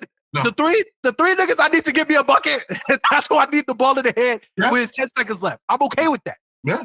The all ISO offense started 22 seconds at 22 seconds. Yeah. Yeah. I can't do that. You can't run the clock down and then pass the ball at 5 seconds. I can't do that. Maybe we need to work on. Hey, you got 5 seconds if you bring the ball up fast enough to get maybe 4, make it work. But this is what Tibbs does. That's why Derrick Rose. He always has somebody who's like James Harden. And I'm telling anybody who don't know, me and Breezy said the all ISO offense has to work because he's won 60 games with it before. It's insane. 2 Cody Awards, 1 here. He's a Cody coach in New York. The nigga is insane. That's all I'm saying. I'm with the madness. I am down for. He got us. Think about Tibbs right now. What he did with this team. There was nobody on the team except Evan Fournier who is not outplaying their contract. This is true. Everybody on our team besides Evan is factually underpaid. Oh, this is very true. Wow. This is very true. Wow. That's Tibbs, bro. Hey, Julius is really only underpaid. Julius is really only underpaid because he took a discount. Who? I said Julius is really only underpaid because he took a discount. Right. But he did, and he's one of the best bargain contracts you can. I mean, not these last 7 games, but not 2 of 3 years. Yeah, 2 out of 3 years. Listen, I get angry at Julius, but Julius is he's not my guy at all. He's absolutely not my guy. But he's my guy. I know he's your guy. I know he's your guy. Like, you're a mess sometimes, but you're a work of art also, sir. I do. So that's a good segue. So we're gonna segue into a fan favorite segment, the curious case of Julius Randle.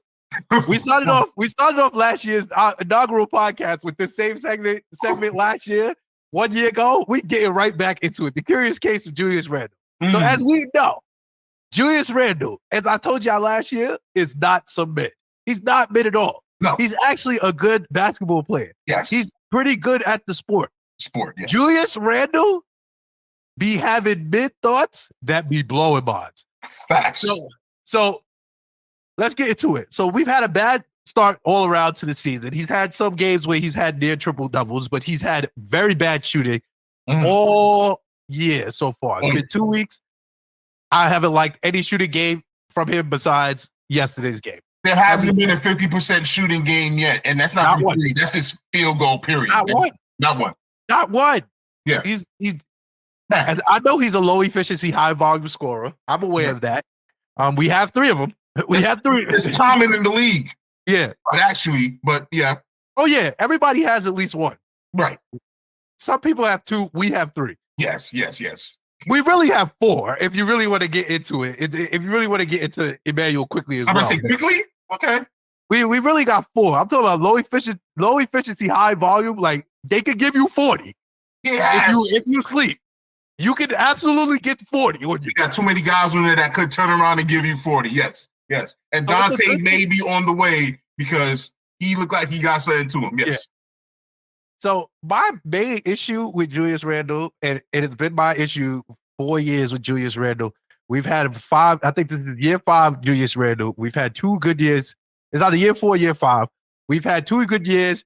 We've had 2 bad years. Yeah, this is year 5 because the first year was terrible. The second year was good. The third year was terrible. The fourth year was good. This is year 5. Right. My issue is that the effort and the effort and the attitude, bro. The effort and the attitude. Julius Randle is a first quarter player. And I've seen people be first quarter players and be good. He's a first quarter player. Yes. The first quarter is gonna dictate what kind of Julius game you're gonna get. Mm-hmm. It is damn near guaranteed. If he has a good first quarter, we're gonna get an engaged Julius. He's gonna make his mistakes. And I told y'all last year, I don't expect Julius Randle, someone who we asked to take 20 shots a game, to give me spectacular defense. I don't expect it. I don't expect Jalen Brunson to give us spectacular defense. No, you are here to give us buckets. I want buckets for you. Right. Buckets and boards. Thank you. I need priority. My priority for you is buckets. That's what I want. I don't want nothing else. I like anything else is a plus. Plus. My problem is that when he does not get the buckets, it affects everything. I give Jalen this. When Jalen is not getting his buckets, he's gonna give you effort. Like he could still be getting cooked, but at least it's given the appearance. It's given the appearance that he is absolutely trying. You get what I'm saying? So it's like maybe I'm just short and this nigga is nicer than me. But, you know what I'm saying? But it's happened before. Rowan the same way. I get on Rowan a lot. But at least Rowan, he gonna go out there and he gonna get cooked, but you gonna look like him. It's gonna look like he out there really. Rowan is the definition of hard work. He is Mamba mentality. Let's not sleep. He's gonna work. He's gonna work for it. And I feel like Julius Randle has such a strong influence, and because he's the second most tenured Knick right now. Right. Him and RJ on top for the second year. I think RJ's a year 5 or year 6. Yeah. No. I'm lying. Mitch is number 1. Mitch is number 1. I think RJ second and Julius is third. But Julius is the leader.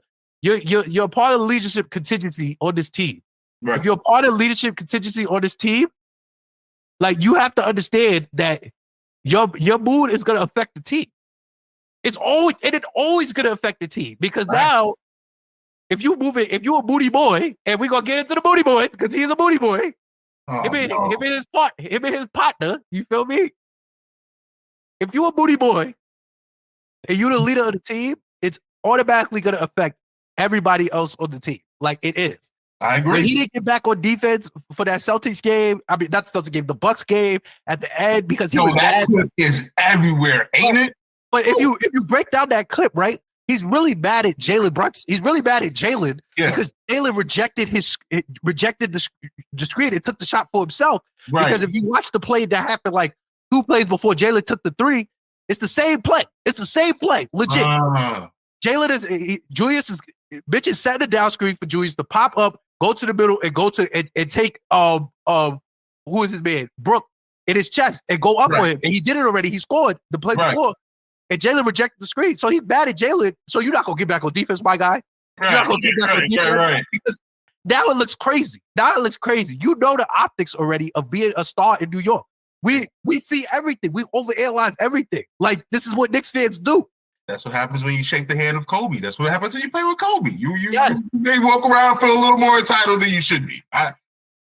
As the number one Julius Randle fan on this podcast, I will say that he is not a perfect player, and you have nailed his flaws. He is emotional, and sometimes it works against him. I agree with that. That's why you need to get a bigger dog in there to sun him a little, to be like, hey, yo, bro, get to it. Like you. I agree with you. DeRozan. All right, let's move on. No, we don't need no DeRozan. We kind of need a DeRozan. Let's move on. I would say Jalen had to talk to him. I feel like as Jalen becomes more of the alpha on the team, he's gonna have to black on him. I'm not gonna lie. I said this last year. I said, yo, Jalen just needs to black on Julius. Like, yo, bro, chill the fuck out, bro. Like you wilding right now. Like, I understand you mad, but chill out, bro. You got all these young boys looking at you. When he blacked on quickly last year, that shit was not cool. Like when he blacked on RJ last year. I stood by Randall on that one. I stood by Randall on that one. We can talk about it if you want. But I stood by Randall boys. Like, you cannot black on the young boys. I will black on my boy if you jump into my face like I'm a threat and I'm gonna slap the referee or something. Like I know how to go yell at the ref at the end of a half. Like, oh, let me get this off. Don't come in between like, hey my guy, chill. Like, yo, get off me. Nah, we have to agree to disagree on that one. Because it's one thing to go in the ref. It's one thing to go to the ref, right? And you going to talk to the ref. It was so soft of IQ in New York. Like, yo, step back. And he came out and balled the second half. Come on now. He had to because he blocked the IQ. And you know how Knicks fans feel about Emmanuel quickly. We're not just about to let you just balk. Knicks fans are soft, and I don't like most Knicks fans. Did I cover that yet? I don't. Let's be clear. We also don't like most Knicks fans. Okay, cool. We have a Knicks for Click section for a reason. Okay, then. So that is one of those situations where I'm like, I hear y'all, but you're wrong. But we agree to disagree. IQ should have let him get that off and do it later. I'll say this: it's one thing to let him get it off, and they do let him get it off. But right. the brother had like 13 texts at the time, and I feel like IQ was trying to save him from his 14th. He's like, he knows I get paid this much, and being a dog here, I'm gonna pay something in fines by the end of the year. I know it.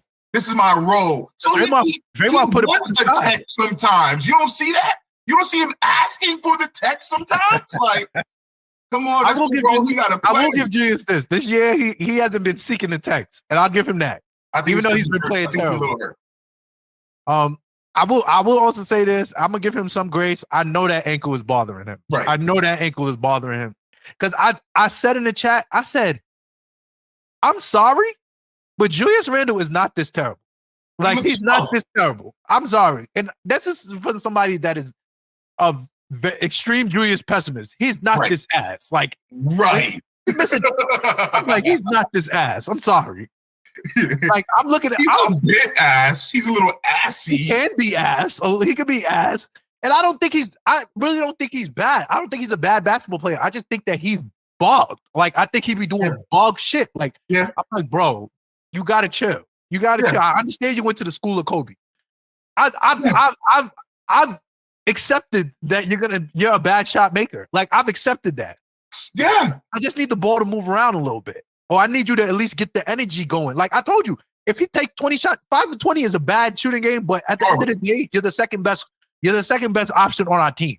Right. Like, you gotta, and no one's scoring. Like, we're not gonna expect other players to score.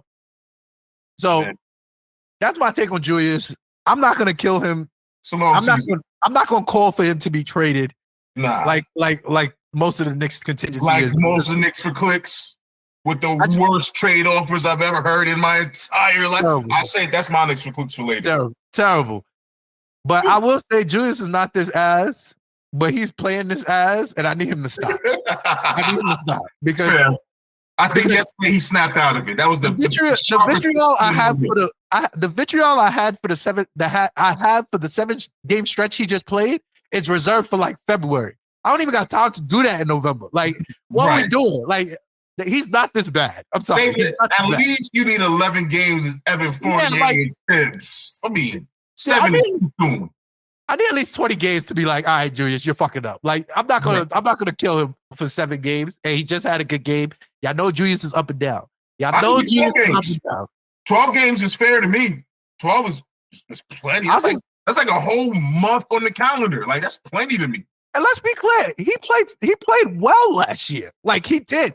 I cannot count on my hand like the number of bad Julius games not in the playoffs that he had. He had like maybe 5 or 6 really bad games last year. Out of 81 or 80 games. Like, he's getting them out the way now. And you know what? I'll take it if that's it. That's it. We know it. I'll take them if they're coming out of the way early. Yes. I'll take them early. That's it.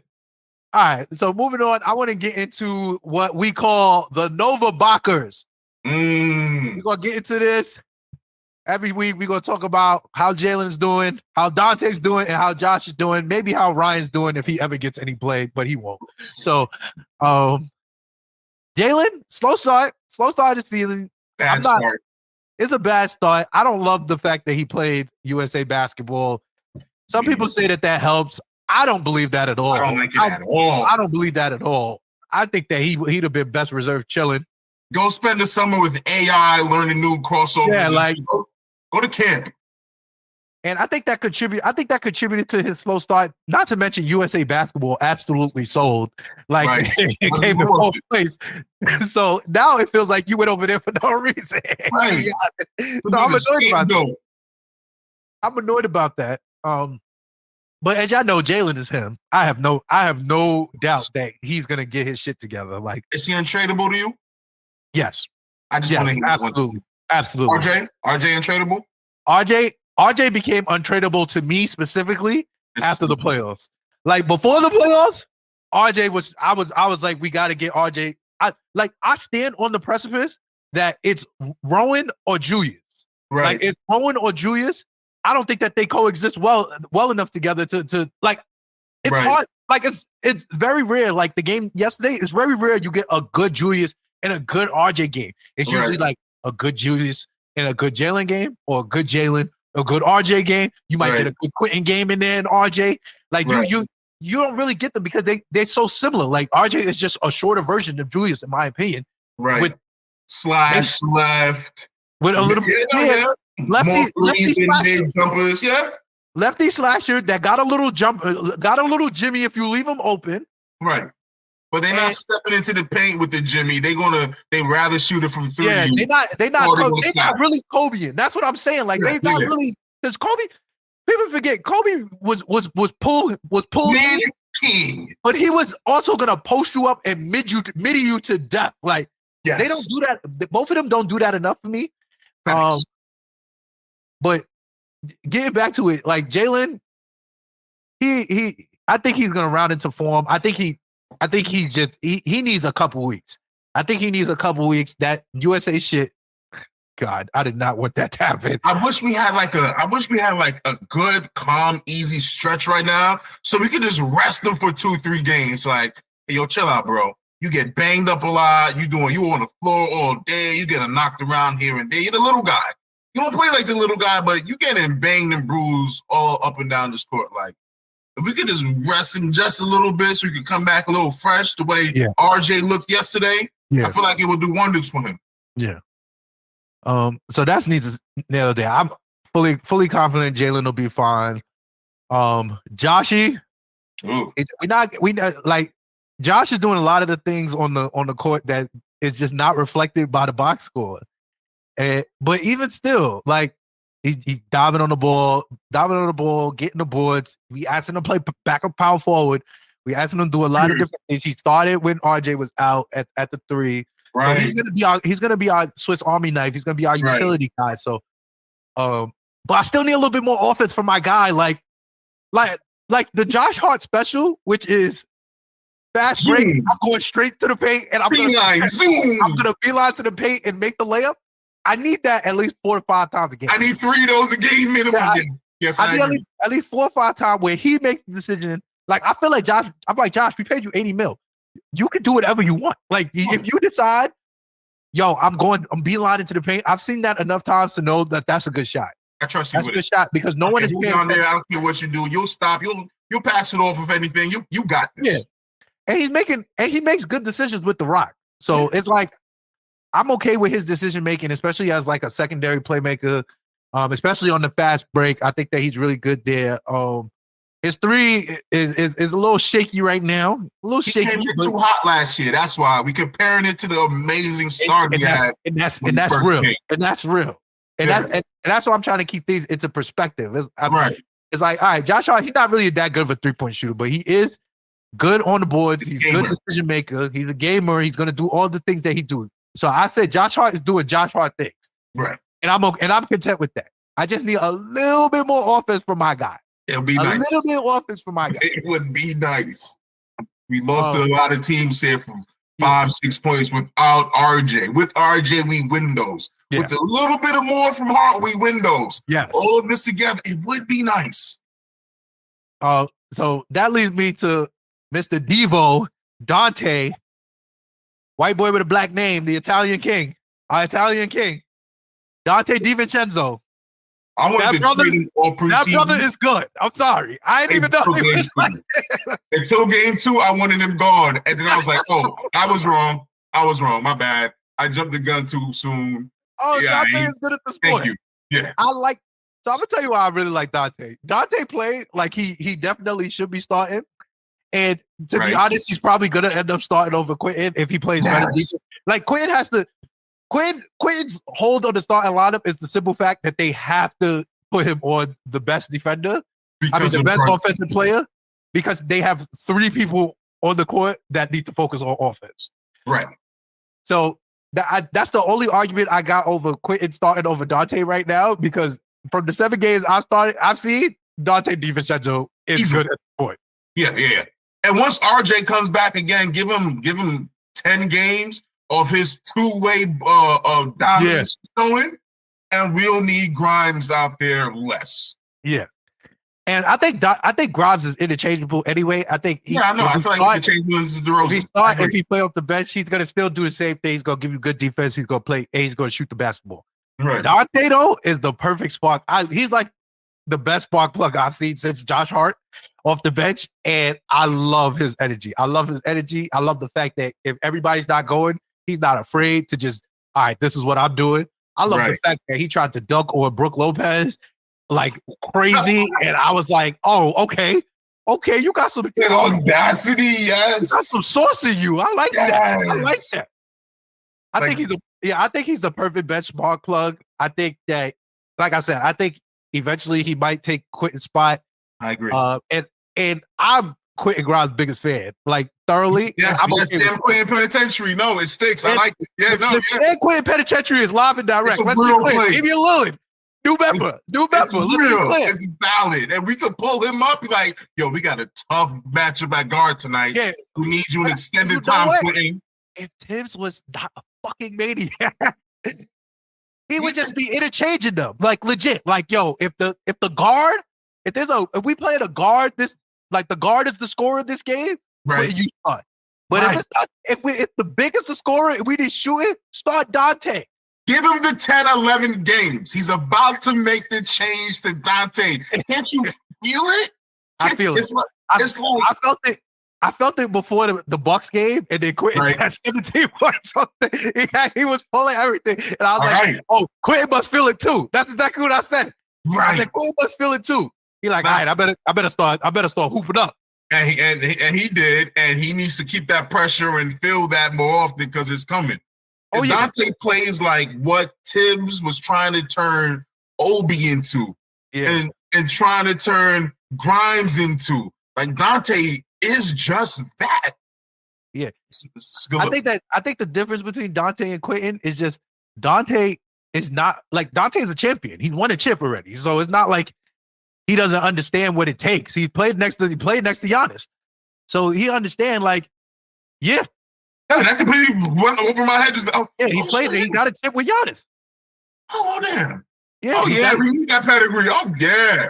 So So it's not like I feel like he's not afraid to take the shot. Like, Quentin, he defers. He's a deferrer. And that's my biggest problem with Quentin Grimes last year too. I was like, bro, like I seen you got game. You got a little sauce. Your shit is all right. You feel me? Just go to the rack and see what happened. There you go. I feel like this season he's been training with JJ Redick in the summer. He's been quick with the shot. He's been shooting it quick. But he don't go to the rack like he was doing it before. I still need him to hang. You feel me? Yeah. Like, yo, you pump somebody, don't go look for Julius. Don't go look for Jay.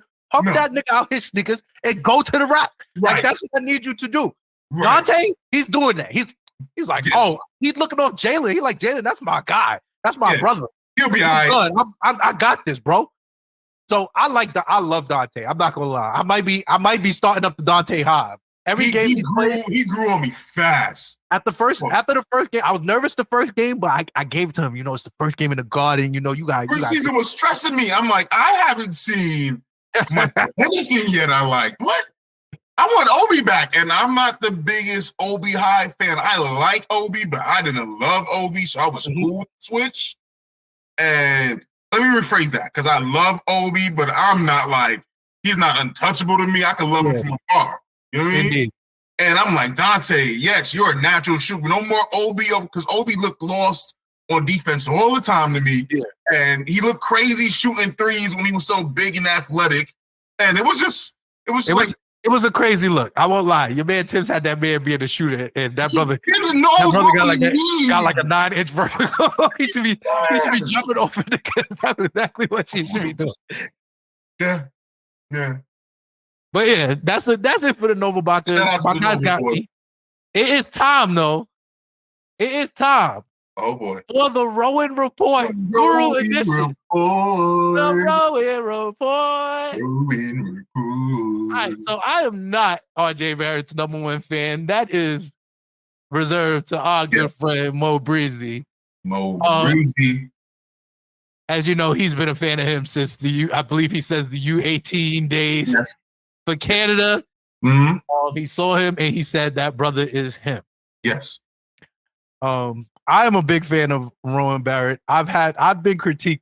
I've been very critical of him in the past. But I'm full on the RJ train.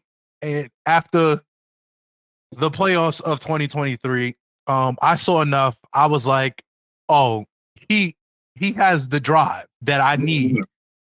When Julius was being an absolute burger, it was Rowan that decided to step up and be the second option. And he hooped his ass off thoroughly. He did. He hooped his ass off. So he has there will not be no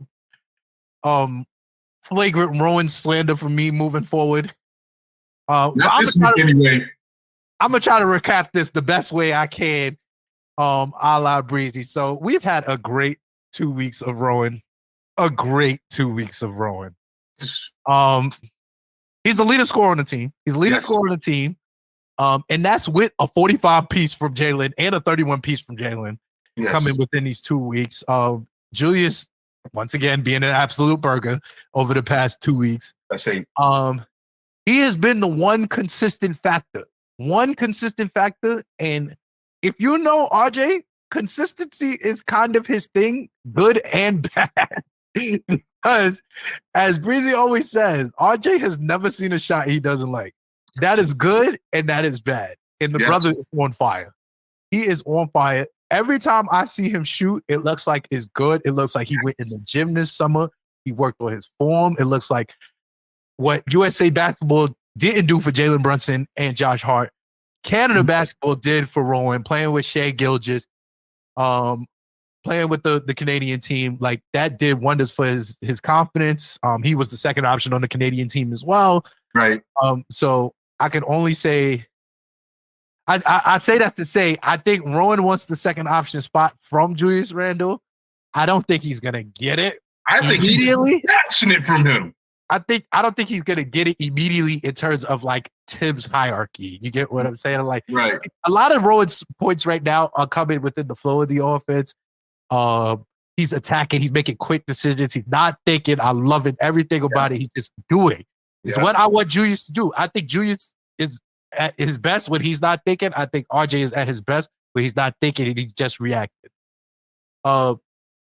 The 3 games that stood out to me obviously was game 1, game 2, and yesterday's game. So that's against the Hawks, against the Celtics, and against the Clippers. I thought that he was completely dominant in all of those games. He won his matchup. He won his matchup thoroughly throughout the last 2 weeks, honestly. Like, Right. there was nobody out there that was really out hooping him. Maybe Donovan Mitchell out hooped him once, and Jason Tatum, but those are to be expected. Those are first options. He's a third option, and he was absolutely cooking. Right. I was just impressed. I'm not even gonna lie to you. I have no notes for what RJ has been doing. Every game he's had, he hasn't been a detriment. He hasn't shot himself out of it. Like, if he feels like it's going left for him, he start attacking the basket. I love that. He's actually been like the steadying presence when people are going on runs. It's RJ that hits the shot to stop the run. I mean, I say this to say, like, Breezy would be really proud. And I'm letting you get it off right now, bro. I'm telling you, praise him. Like, yes. Breezy would be thoroughly proud, like, of Rowan Barrett Jr. That brother is balling. There was a time in the playoffs after a game, a reporter asked him, I think it was in the Cavs series, they said, yo, RJ, your shot is looking more confident out there. Did you figure something out or something? He said, yes. Yes, I figured it out. Yes, no. It clicked. I got it. And since that series, yep, it's the Cavs series. He's been a brand. He's been what we drafted him for. He's. I'm not gonna waste time. Rowan gets nothing but praise. He's untouchable. He's untradeable. He went from the 3rd in the pecking order to the 2nd. And you not mad at it. I'm not. As Julius Randle's biggest fan, I love RJ being the 2nd option because the team is meant to be built around him. He was the youth 3rd pick. Yeah, like, you don't get that pick and not try and he's mold homegrown. The future around it. He's homegrown. Yeah, man, that's our guy. Yo, he was excited to be here. Like, yo, that's mine. I'm not even talking about this week right now. I'm praising him. I'm talking about the playoffs. I'm talking about drafting him. I'm talking about all of that time we've been waiting for, and all of the slander and midge and throw all that out the window. RJ is. Look at the numbers since he's been 18 points, 26 points, 24 points. Come on now. The 2 games we got cheated at the Boston game. So instead of being 3-4, I say we should have been 4-3. And then 2 games we lost that were close. We didn't have RJ. That should be 6-1. Like, come on, man. I'm jumping out the window with RJ back. He's him. I love it. yeah, he's him. Us losing the 2 games without him, it said a lot. It said a lot. It says a lot, and they were close games still. Shout out to the team for still being close games, but RJ right now looks like he takes us over the hump. Yes, indeed. Woo. So shout out to you, Rowan. We gonna keep rooting for you. I need you to cook up. Yeah, I need you to cook up. Don't stop now. Yeah, don't stop. Please don't. Please. Because don't stop now. Let's be clear. Rowan is good for slow starts to the season. And this ain't it. Him starting off this hot got me crazy. It gotta be a good year for him. I think this is All-Star J year. Can I put money somewhere on him making an All-Star? If the give you that option, I gotta find. You gotta check the future. You gotta check the futures. You feel maybe most improved. I could make money by putting him on the list, and the odds get better over time. But yeah, even then, he's not going to because he averaged close to 20 every year we have him. Yep, he's just boomed up more to where it's like 22, 23 now plus injuries. Yo, out the window. Yes, indeed. All right, shout out to you, Rowan. Moving on. It's time for the Moody Boys. Moody Boys. So if you don't know what the Moody Boys is, they're twins. We call them the Moody Boys. Okay. They are Mitchell Robinson. Okay. And Julius Randle. They are our emotional litmus test of the New York Knickerbockers. Wow. I call them the Moody Boys. Mitch is really the Moody Boy present because I'm only really going to bring out this segment anytime that Mitch complains that He's the ball. he's the rock, Oh, yo, I'm tired of that we're narrative. and we're good for the. And Mitch is good for that once every 6 weeks. Whether it's coming from him, his trainer, his agent, his homeboy. To get some background story, right? So right after we lost to the fucking Buck, Mitchell Robinson trainer went on IG and basically was like, "Yo, my boy needs some touches." The second time he did that in like 2 months, this trainer just opened his mouth. Yo, we need to feed Mitch. We tried to. We tried to. We did. Losing the ball. We He absolutely did. tangled up and looking. Yo, whenever we tried to give him the ball, he looked doofy. Mitch don't got no moves. Don't None. got no moves. None. We just love him so because he's really good at what he does, what he can do. But what he can't do, he's yelling at us to let him do. And he can't. First of all, let's talk about it. Mitchell Robinson, we have been seeing the Mitchell Robinson pull-up three videos every summer for 6 years. Every summer for 6 years. We have been seeing. Oh, that's right. Yeah, he works with Hoodie Mello. Yes. Oh, God. Mitch in the gym is worse than Hoodie Mello. 3-point Mitch. Mitch has not shot a 3-pointer yet. Yeah. In his 6-year career, he's not shot one. Yeah. Mitch has no moves. He has no moves. None. And this is shot, not a post up, and this hurts me because Mitchell Robinson is of the Rudy Gobert build and of the the Clint Capella build and stuff like that. Yes. So the funny thing is that I'm not a fan of Rudy Gobert. I'm not a I fan don't of like him, but he gets buckets. But I love Mitchell Robinson. So that could be the homer in me, but I also think that he's just really good at playing defense. Better than both of them, actually. But he's like the first person on my list, but he's not untouchable to me. He's not untouchable. Let's be clear. Mitch can't shoot threes. And I've been begging for a 3-point shooting big for the longest. I thought Hartenstein was going to be my 3-point shooting big. He refuses to hit any threes. And the crazy thing about Hartenstein, he used to hit them all the time everywhere else. He came to the Knicks and just decided he was not a shooter anymore. No. So that was annoying. You know that's tips. He said, I need you in the paint for boards. What are you doing out there at the 3-point line when I need you in the paint for these boards? Because they never let Joakim Noah shoot. So Joakim Noah will do better. That free throw was legendary. So, as y'all know, Mitch is always a moody boy. Mitch, we need you to stop being a moody boy and get your shit together. Please. I personally have advocated for at least 1 to 2 Mitchell Robinson touches a game, and I think you should just get them out of the way early. Get them out of the way early. So that it will set a tone. It would help with spacing. It would do a lot. Because you know what? He does this thing where he dribbles, and he does his one little dribble drive move a year. He tried to do it on I know it. He tried to do it on Brooke. I know it. And he did get fouled. I wouldn't be mad at that if he felt comfortable doing that, but he's not comfortable doing that. It's so clear.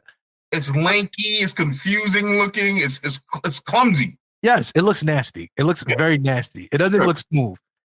And I just don't think that he's ever going to get the opportunity to generate any offense. What I will say in Mitch's defense is that his point guard and Julius got to look for him. If he's rolling to the rack, throw it up there. Just throw it up there. While I do get that, he can't be making all this noise through his agents that he needs to be more thing on the offense. If you can't go, this is the all ISO offense, baby. If you can't ask me to set you up in the all ISO offense. You can't be.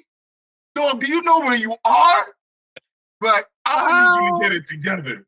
Like, we can try to keep you calm. We could toss it over. How about some of these offensive rebounds? Because don't get it twisted, he's the king of offensive rebounding right now. Oh, let's be clear. There's a stat out there that Mitchell Robinson is the third team It's in Yeah. third place. Yes, he's the third team in offensive rebound. He's in third place. It's like Minnesota, the Bucks, Mitchell Robinson. Like, it's crazy. It might be 45. How about we make some of those putbacks? Yesterday was the best game he had in a long 13 and 15. That's big money. That's a big money contract if you do that every day. All Mitch got to do is keep the ball high. It's as if all he got to do is keep the ball high. When he gets do bring it down on the rebounds and try to get a dribble when he has no hand. High. Keep the ball high. My coach, my high school coach, Coach Lee, he would be screaming at me. He'd be like, "Why are you bringing the ball down? What you want them to touch the ball? You want to get the ball?" And you know Tibbs is yelling at him, which is my problem. There was nothing about Tibbs that makes me think he's letting this shit slide. There was nothing about Tibbs that makes me feel like he's not saying, "Yo, go up with it, yo, go." But he can't get the contact. Because if he gets the contact, then it's a foul. It's like he's afraid to get fouled because he can't hit the free throws. Yep. Moody Boy's all in his head. Yo, you may have this right with the Moody Boys. You may have got this. I was curious before where he was going. Nah, they moody as hell. Yeah, nah. He's the Moody Boy. Yeah, he's a Moody Boy. Yeah. He needs yoga and therapy. He is hilarious. Yes. All right. It's time. It's time y'all waiting for. It is time for the previews. Oh man, so we got I got us doing 4 games, all right? Up until next Wednesday. So we're gonna start with the first game. Oh boy. Okay. Oh boy. I'm gonna preface this by saying I had 0 doubts about this young man right here. I had 0 doubts. Like everyone was telling me, yo, he too slim. He's too slim. They're gonna hit him in his chest, and he gonna fold like the best part of waking up. So we play the Spurs. We play the Spurs on Wednesday. Victor Wembanyama, Big Vic, 7'4". Oh. Phenom. Please, Phenom. Phenom. I'm sorry, y'all. This brother might be. He is like, he's bringing the 70s center, 80s center dominance, Bill Russell, Kareem Abdul. If Greg Pop made Timmy shoot threes, bro. It's insane. It is insane to watch. So I'm gonna preface this by saying he gave KD 38. Let's call it a day. He gave KD. Let's call it a day. He thoroughly outplayed Kevin Durant. He gave that brother 38 points. I saw 38 points on the box score. I said, I gotta go watch this game. You seen the picture of Kevin taking the fadeaway, and Wemby up there still defending it? I've never seen nobody defend a Kevin Durant shot with such. They said KD's shot was unblockable until this Victor. That was true. He pulled up and it was Tom. So yeah, we playing the Spurs. Wemby is him. Yes, but I think we come out with this. I think we come away with this one for the simple fact. I don't trust nobody else on the Spurs. Legitimately. Like, right.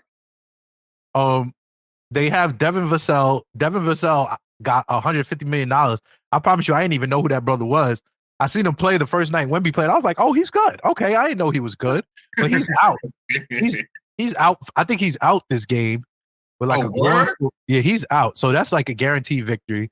I do know Keldon Johnson, only because they was killing crazy. That helps. They was killing my sister for drafting Keldon Johnson in the 4th round of our fantasy league. Oh man, that's why I know Keldon Johnson. So Keldon Johnson is decent, but after you get out of Keldon Johnson, Devin Vassell, who else do they have? Like, do you trust anybody else but Wemby? I don't. I don't. I don't. And when you take a second to stop and look at the teams, they see this is. Yeah, nah. You finish your take, bro. Let me not interrupt you right now. I'm saying, a complicated one. I don't trust. I don't believe in the Spurs. I think that they did beat the Suns twice. Right. They are 2-0 against the Suns. Like that is. But I just think that that's a prisoner of the moment. I don't trust the Spurs because I don't think they really understand what they have in their hands right now. Like you have a generational talent in their hand. In game one, he only scored 15 points. That's the type of that's the type of nut shit that's gonna kick you out of the playoffs. That's like, true. Hello. That's very true. Brother is 7'4". He should touch the ball every possession. Every possession. All day, every day. What are you doing? And if he wants to shoot all the time, you let him shoot. He should be playing like Jokic. Like he legitimately. It should be running through him. Legitimately. And I know Pop is a great coach, and I know that's what he want to do, but I feel like he got too many young boys on his team that's trying to make a name for themselves. So I don't believe in the Spurs. I think we got this one. What do you think? I think I was more confident in it until I saw a quote from the Moody boy himself, Mitchell Robinson, that said, I'm just going to play him like I play any sort of Porzingis-like player. There you go. We just played a Porzingis-like player in Porzingis. He was Porzingis and he gave us 30. And he hurt. Yeah, it was. And then when we saw another big in the Lopez who could stretch it, also gave us 30. It was. So when I look at Wemby right now and his defender, the only person that could possibly reach his shot can't possibly guard a shot. As much as we may like the Moody boy himself, he can't stay with him. He's not agile enough. Oh, I don't think he's. I think that you don't got the height. You don't got the awareness to when to step out on him when he's out the three or fading over there. I don't like it. And they just got spanked by the Pacers. And yeah, they did. Like that. I don't like that. So I think just to combat that, I think first of all, I'm Miles Turner high thoroughly. I wanted us to trade for Miles I know Turner. y'all want him here. I know. I'm with that. By the way, I watch how Miles Turner guarded him, and if Mitch guards him the same way, we're good. We're good. Okay. I think Miles Turner had a better idea of how to guard him because Miles Turner is also a stretch big. It's like, bro, right? The brother is gonna shoot. Get up on him. Understands the game plan of being a stretch big. Yeah, Mitch don't understand that at all. Mitch don't understand offense. He don't know what to do offensively. He don't know what to do out there. He don't know not to bring the ball down to where everybody else can get a hold of it. Meanwhile, Wemby is up there like a windmill, and it's just too. You can't do nothing. I still think I think we win this game. Yes. I think we win this game. It has all the makings of an overtime thriller to me. It really does. I feel like we're able to slow down everybody else but Wemby, and our three guys all show up some, and that's more, but we can't stop this guy. And it goes on longer than it should. But I think we eke out of this one. Hold on. Are we playing? Oh, and we're at the Garden? Oh my goodness. That's not looking good for us right now. I think we still pull this one out, but see? he's definitely gonna come and show out for the Garden. I know that for a fact. Oh, you know what? I just changed my mind. No, we lose. I'm sorry. It's fine. Once you said the Garden, I'm like, the Garden is where dreams for the rest of NBA players are made, not for Knicks fans. Not for the Knicks in general. For visitors, it's like, I want to see a stat of how many players' career highs are in the Garden. I bet they have more career highs of visiting players than any other team. And I feel like Wemby, and for the sake of Adam Silver's future NBA, is going to have a day. Mm-hmm. I don't like it. Yeah, no. I take that as the one loss we're going to have. All right, I'll give you that. I'll give you that. I'm still going to tell this. I think we etch it out a I want close to be one. wrong, but yeah, once again, I was in an overtime win just now, and then you said home, and I was like, oh shit, we lose 5 points for being home. Never mind. That's crazy. Yeah. All right, moving on. We Worst fan base new. are going to play the Hornets. Food. Yes, food.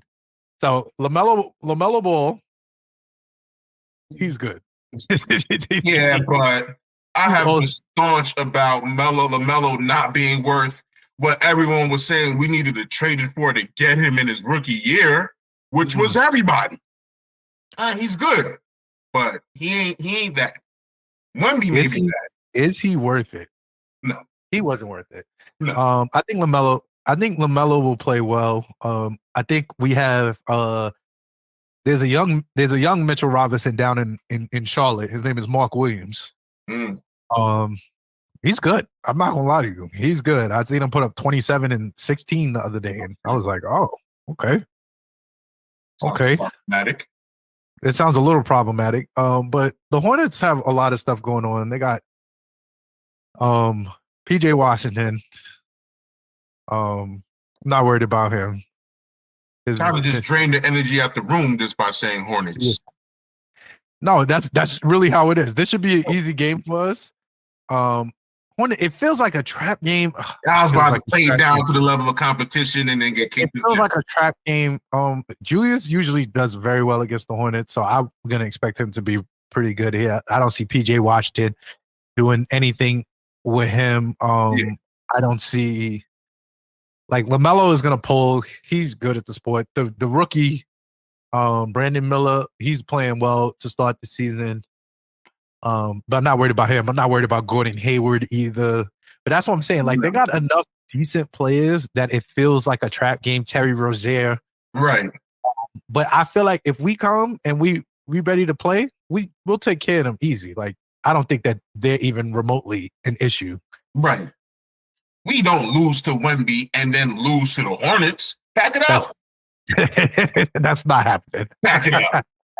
We beat the Hornets by like 15. Like, bring in the bench. Indeed. Julius Randle's first 30-point game of the season. I need some Archie Diacono minutes. That's right. We need the full Nova set on the court. Yeah. So, yeah, we don't got to dwell too much on the Hornets. We don't really respect the Hornets. That's just unfortunate for them, not for us. But moving on, the Kristaps Porzingis rematch, part 2. This time in TD. I'm not gonna lie to you. Mm-hmm. I think this. I had this as our loss, right? But now I don't feel like that. I don't want to lose it to the Celtics twice. Right. I just don't. That's right. Yes. I just don't want us losing to the Celtics twice in 3 weeks. That's gonna bother me. That's what's gonna bother me. And I just don't think they're that good anyway. I think that they started off 5-0. They lost to the Wolves last night. Ant-Man clamped up Jason Tatum for the game. And I just think we're better than them. I do. I think that they won off the simple fact that we had a terrible Jalen Brunson game and a terrible Julius Randle game. Right. In the regular season, we really played them well. And we were robbed by the ref. Yes. No. Oh, yeah. And we was robbed by the ref. Yeah. Jason Tatum and Jaylen Brown is a frequent visitor to the San Quentin Penitentiary. He's frequent. He's always there. He's always there. I haven't seen a game where he hasn't been there in a minute. I'm not even gonna lie. Jason Tatum, he spent some time there as well, but he usually finds his way out and then starts cooking. But I'm not worried about Jason Tatum. He could go. Rowan will have him. I'm not worried about him. I am worried about freaking Porzingis again because I think that we just have nobody to guard him. Like Mitch is our best bet of guarding him, and if Porzingis is gonna pull 6-7 feet behind the 3-point line and hit threes all day, we're gonna be in some issues because it's not even the fact that he's pulling threes; it's the fact that he's wide open because Jason Tatum is gonna take all the gravity from the offense, and Jaylen Brown, he's the third option, right? Legit. And then Drew Holiday just chilling. Yeah. And Drew Holiday is there to clamp. That's all he's doing is clamping. No. So I had this as our loss. I can't give it to the Celtics, though. I'm not giving it to the Celtics, actually. Thank you. I'm not giving it to the Celtics. So I'm going to have us winning a very close game again with the Celtics because I just don't think we blow out the Celtics. Right. Ever, yeah. Yeah. With a him moment from either Jalen or RJ to get us out of Dodge. I think it's going to come from IQ or Dante. I wouldn't be mad at that either. Or imagine if Grimes, because Grimes is super due for another good game. Out of 7 games, I say he had one good offensive game. He had one good offensive game out of 7 games, and he's had 6 good defensive games. Right. So how about game 10 of the season be just his second really good offensive game? I can see that being the case. I'll take 16. Yeah. I'll take 16 with 4 threes. If we get some Mitch Robinson or Porzingis or Hartenstein playing him well, and we get some Josh Hart out there for a rebound, since Mitch won't be down there in the paint to get them. Yeah, I feel like we could do something with that. Yes, indeed. Huh. Yeah. Well, how do you feel? How do you feel about these C's? About the Celtics? Yeah, I can't wait to talk shit to my friend about it tonight. I'm like, yo, son, I went on air tonight to my favorite Knicks podcast, and best believe I was dragging them bummy ass Celtics. You know how lucky you are the Knicks weren't healthy against the Heat? The Knicks should have been in the front. Absolutely. I have a hard time talking about that. We are on record. Me and Breezy are on record that if we beat the Heat, we was cooking the Celtics. And we were undefeated against the Nuggets in the playoffs. I mean, in the season. We was in the finals competing last year, if you ask me. Yeah. The path was there. Once they took out the Bucks, because I was only fair of the Bucks, honestly, out of the whole team. Heat. Once the Heat made it in the play-ins, they made it out. I was like, damn. And that's who came and bit me in that. Bucks was the only other team I was concerned about. I didn't care about Philly. I didn't care about Boston. Nope. I didn't care about nothing. Nobody Cavs. Nope. Nobody was saying nothing. Yeah. Boston is food. They owe us that win anyway. The referees know they owe us that win. NBA, if you got to call flopping on them for the whole last 2 minutes of the game, do so. You owe me that one. Yep. Yeah, I put money on that one too. Nah, that's our game. Yeah. All right. And so wrap it up. We got the Hawks. Once again, the Rayford Young Part 2 Bowl. This also feels like a trap game. I think this one is the trap game. I think this is the one that we lose. Right. I think we're good for losing to the Hawks at least once a season. I think this is the one we get out the way. For no reason other than the fact that I just feel like it's a trap game. I feel like it's a trap game, but the Hornets are worse than the Hawks. So we'll definitely beat the Hornets, but we'll lose to the Hawks.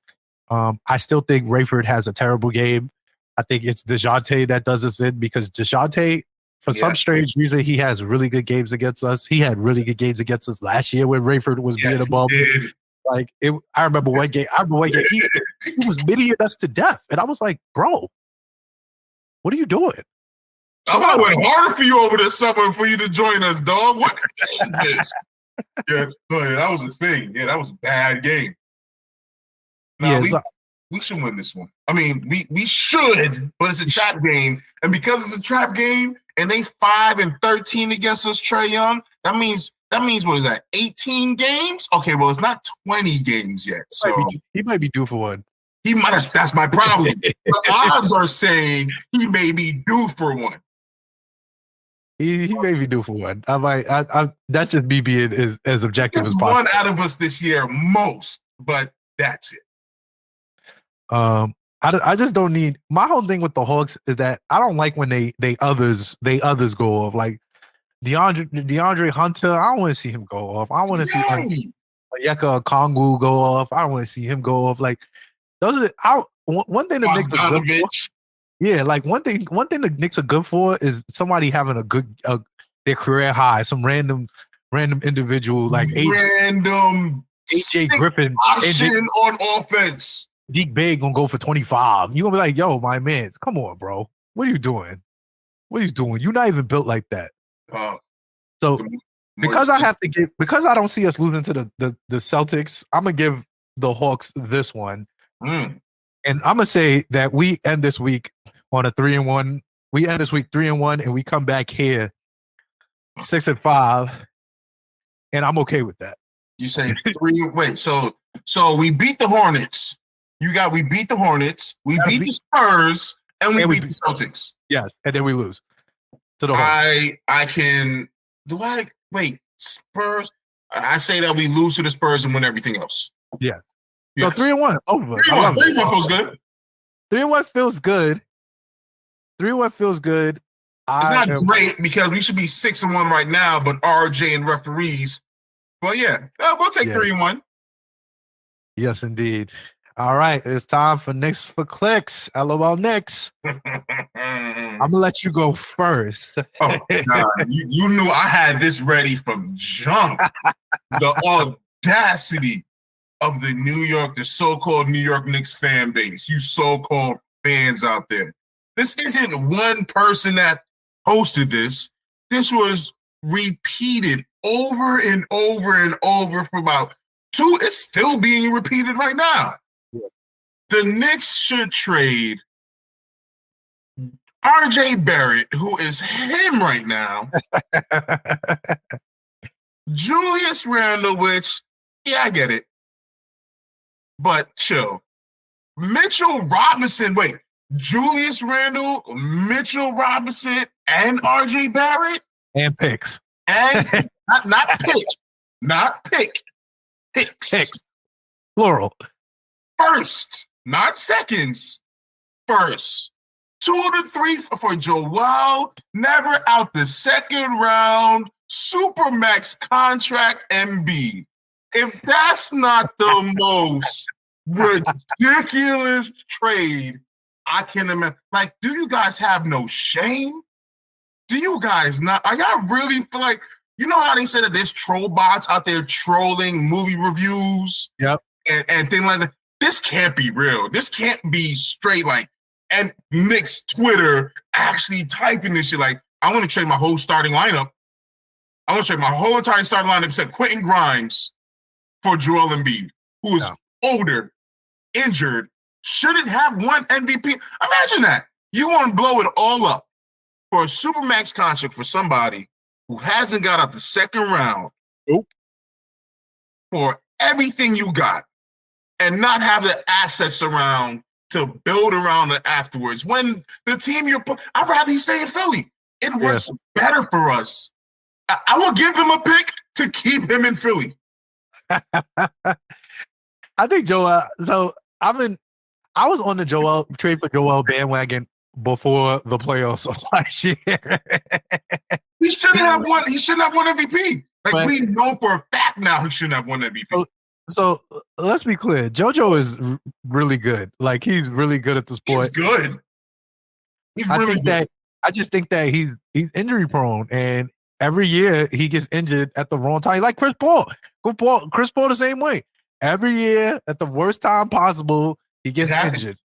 It happens. Joel Embiid is the same way. Every year they were cooking the Nets 3 games, and then he tore his meniscus. He partially tore his meniscus and lost the rest of the series.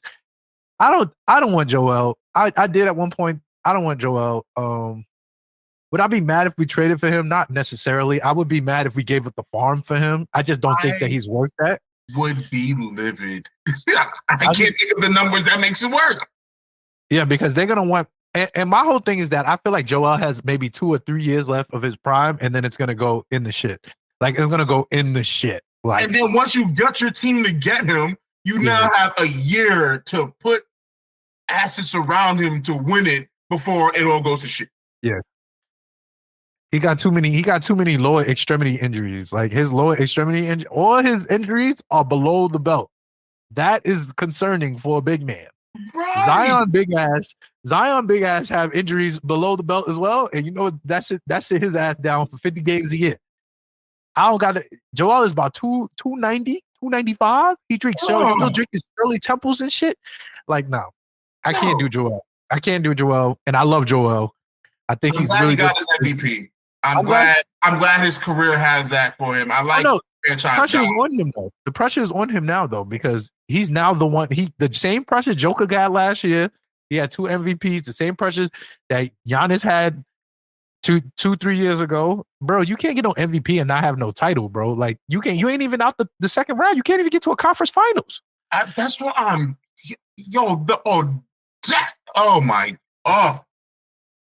First of all, there's nobody out there that I think that's worth trading any of our big three.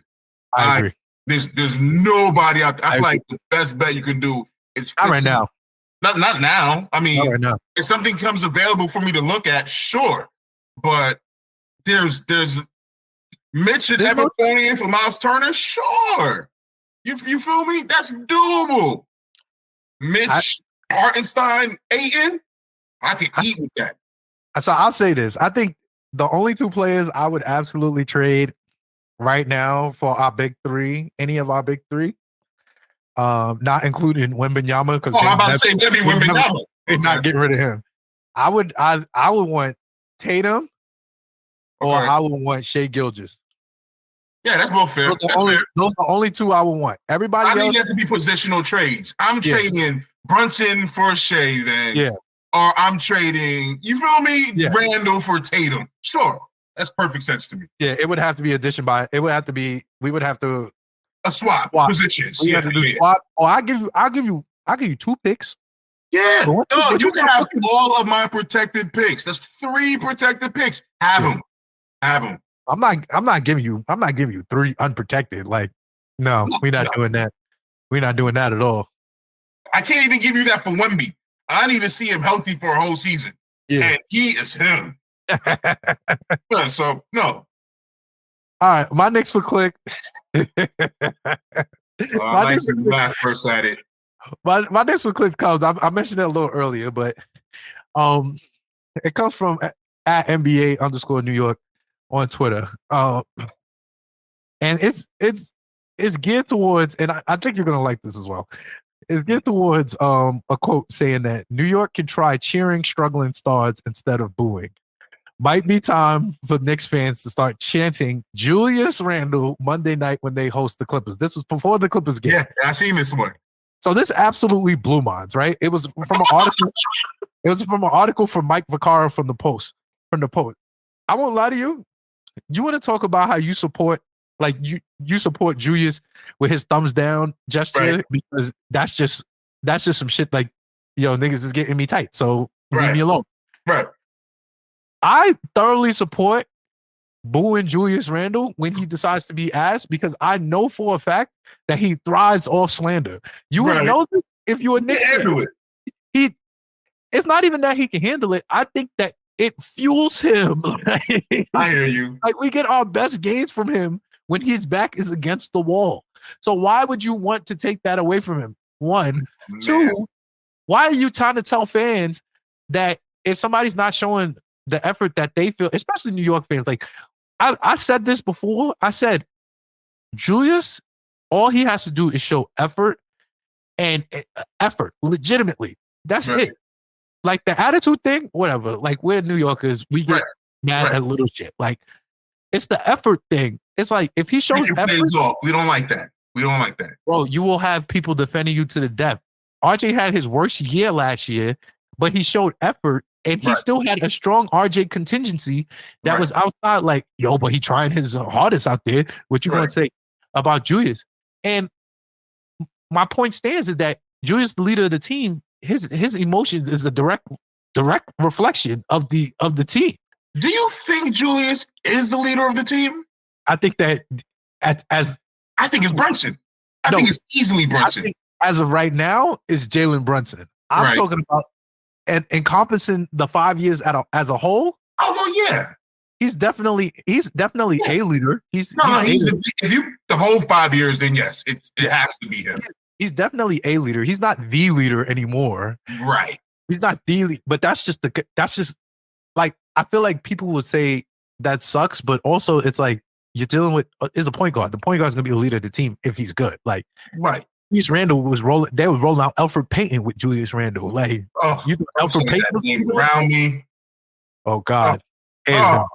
Oh, we should have had a pod then, bro. I had material for that one. Oh man, I used to play the Alpha Payton like it was no other. Oh man, I came up with new shit every day about Alpha Payton.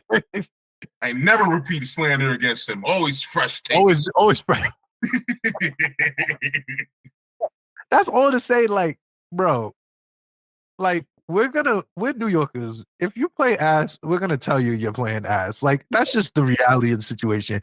But one thing I would say about New Yorkers and their relationship with Julius Randle, it is contingent on his effort. It has always been contingent on his effort. When he is showing effort, I told you, he played 6 bad games last year in the regular season. You ain't hear nobody about Julius Randle shot selection. You ain't hear people about the worst thing he had was that he was barking at the refs and he was getting mad at the refs and he was getting a whole bunch of text. That was the worst. That was the storyline of Julius last year. I said it on the pod last year. I said I barely talked about Julius' attitude all last year because, as far as I know, he's playing well. He's playing with effort. He was becoming the second option, playing off of Brunson well, with Brunson dominating the ball more. You see him trying to take a step into the team role. Yes. So to tell us like we should boo Julius, like I'm booing RJ if he takes 5 bad shots and he's not doing what he's doing. I'm booing Jalen Brunson. Like if he's out here being an absolute burger. Just don't be a burger. I said it last year. My only thing I beg Julius Randle to be is not mid. That's it. Just don't be mid. If you decide to be mid, when you do mid shit, that would get me tight. Right. If you decide not to do mid shit, but if you can have a 5 for 20 shooting game, but like even the numbers he had, 12, 9, and 7. Okay. Right. Okay. You dedicated yourself to get those assists. I'm okay with that. So don't tell me to do that. I don't want to hear that. That sounds soft to me. Like nobody wants to hear that shit. Now, what I will say is, I think it would lead to a better quality of New York fan base. I will say that much. I am on the record for being very frustrated with the ideas and the temperament of the New York fan. Once again, there's something about the brown paper bag boys in the Garden that broke me with the majority of New York fans. So the whole idea that we do this here and this is how we do, I'm like, no, you might have to do better now. Like you might have to. Like fuck Trae Young was okay for a little bit, but we need to be more creative as a fan base with our heckling as well. We just need to do a little better than that. So I agree. It's hard to get a city. I'm not going to jump on don't boo him because we'll boo you for a moment and then cheer you later, just like in a thumbs down game. But because we're going to tell you how we feel at the moment. But some people is harping on things a little too long, and I don't got time for that. I agree with that. We have to be more objective. We're just not objective, and that's just the reality of the situation. You're dealing with a whole bunch of people that don't know the sport. A lot of casual fans, like they're not. You got to dig deep into it. Listen, when I'm watching Knicks games, I'm as angry as everybody else. Like that's just the reality of it. I'm like, stop being. I be waking people up in the house, like everybody up, close game. Everybody come and watch. We're in this together. Like no, it's a thing. I only wear Knicks hat. It's a thing. Yes, indeed. Like, I get it. I get it. So yeah, we definitely need a better quality of fan, but we won't get it anytime soon. So we'll have a bunch of Knicks for Clicks content. Chicken or the egg? Better Julius or better fans? We'll see. I'll take it. All right. So I mean, I feel like that was a good episode. We wrapping it up. That was a lot we covered, and we covered it. 2.5 hours ish. Woof. You listen, we talk about Knicks. Me and Breezy will go. We be having to stop ourselves. This is. I'm about to say, I'm not done. I'm not done. I'm hitting groups once I get off of here. And that's the good and the bad of the Knicks fans too. People are in groups. Got people in circles on Twitter. Like if you really wanted to get any Knicks content, you can find it anywhere, good and bad, thoroughly. Like, and that is we're aiming to be your favorite. I can list them in order, but it'll be throwing shade to a bunch of them out there. I'll just say this is we're not giving free promo to them niggas. No. And it's not the promo they would want anyway. This is where it's at. Yes, indeed. So thank you guys for tuning in to our season 2, episode 1. Yeah, you can follow us everywhere at Smooth Family ENT. You can find me everywhere at Frostmine Guru. Sean, you can find me out there. I'm out there, bro. Y'all see me. You can find me the Knicks in 6 Facebook group. Yep. I mean, they're making noise all the time anyway. Yes, indeed. Thank you, bro, for definitely filling in for Breezy. You might be here next week too. Thank you for having me. I'm already ready. It would be easy. It'll be less recapping. I'm already what? I'm rewatching the games with the pen and paper now. Like, let's go. Yes, indeed. All right. So yeah, you guys can follow us everywhere. Thank you once again for tuning in.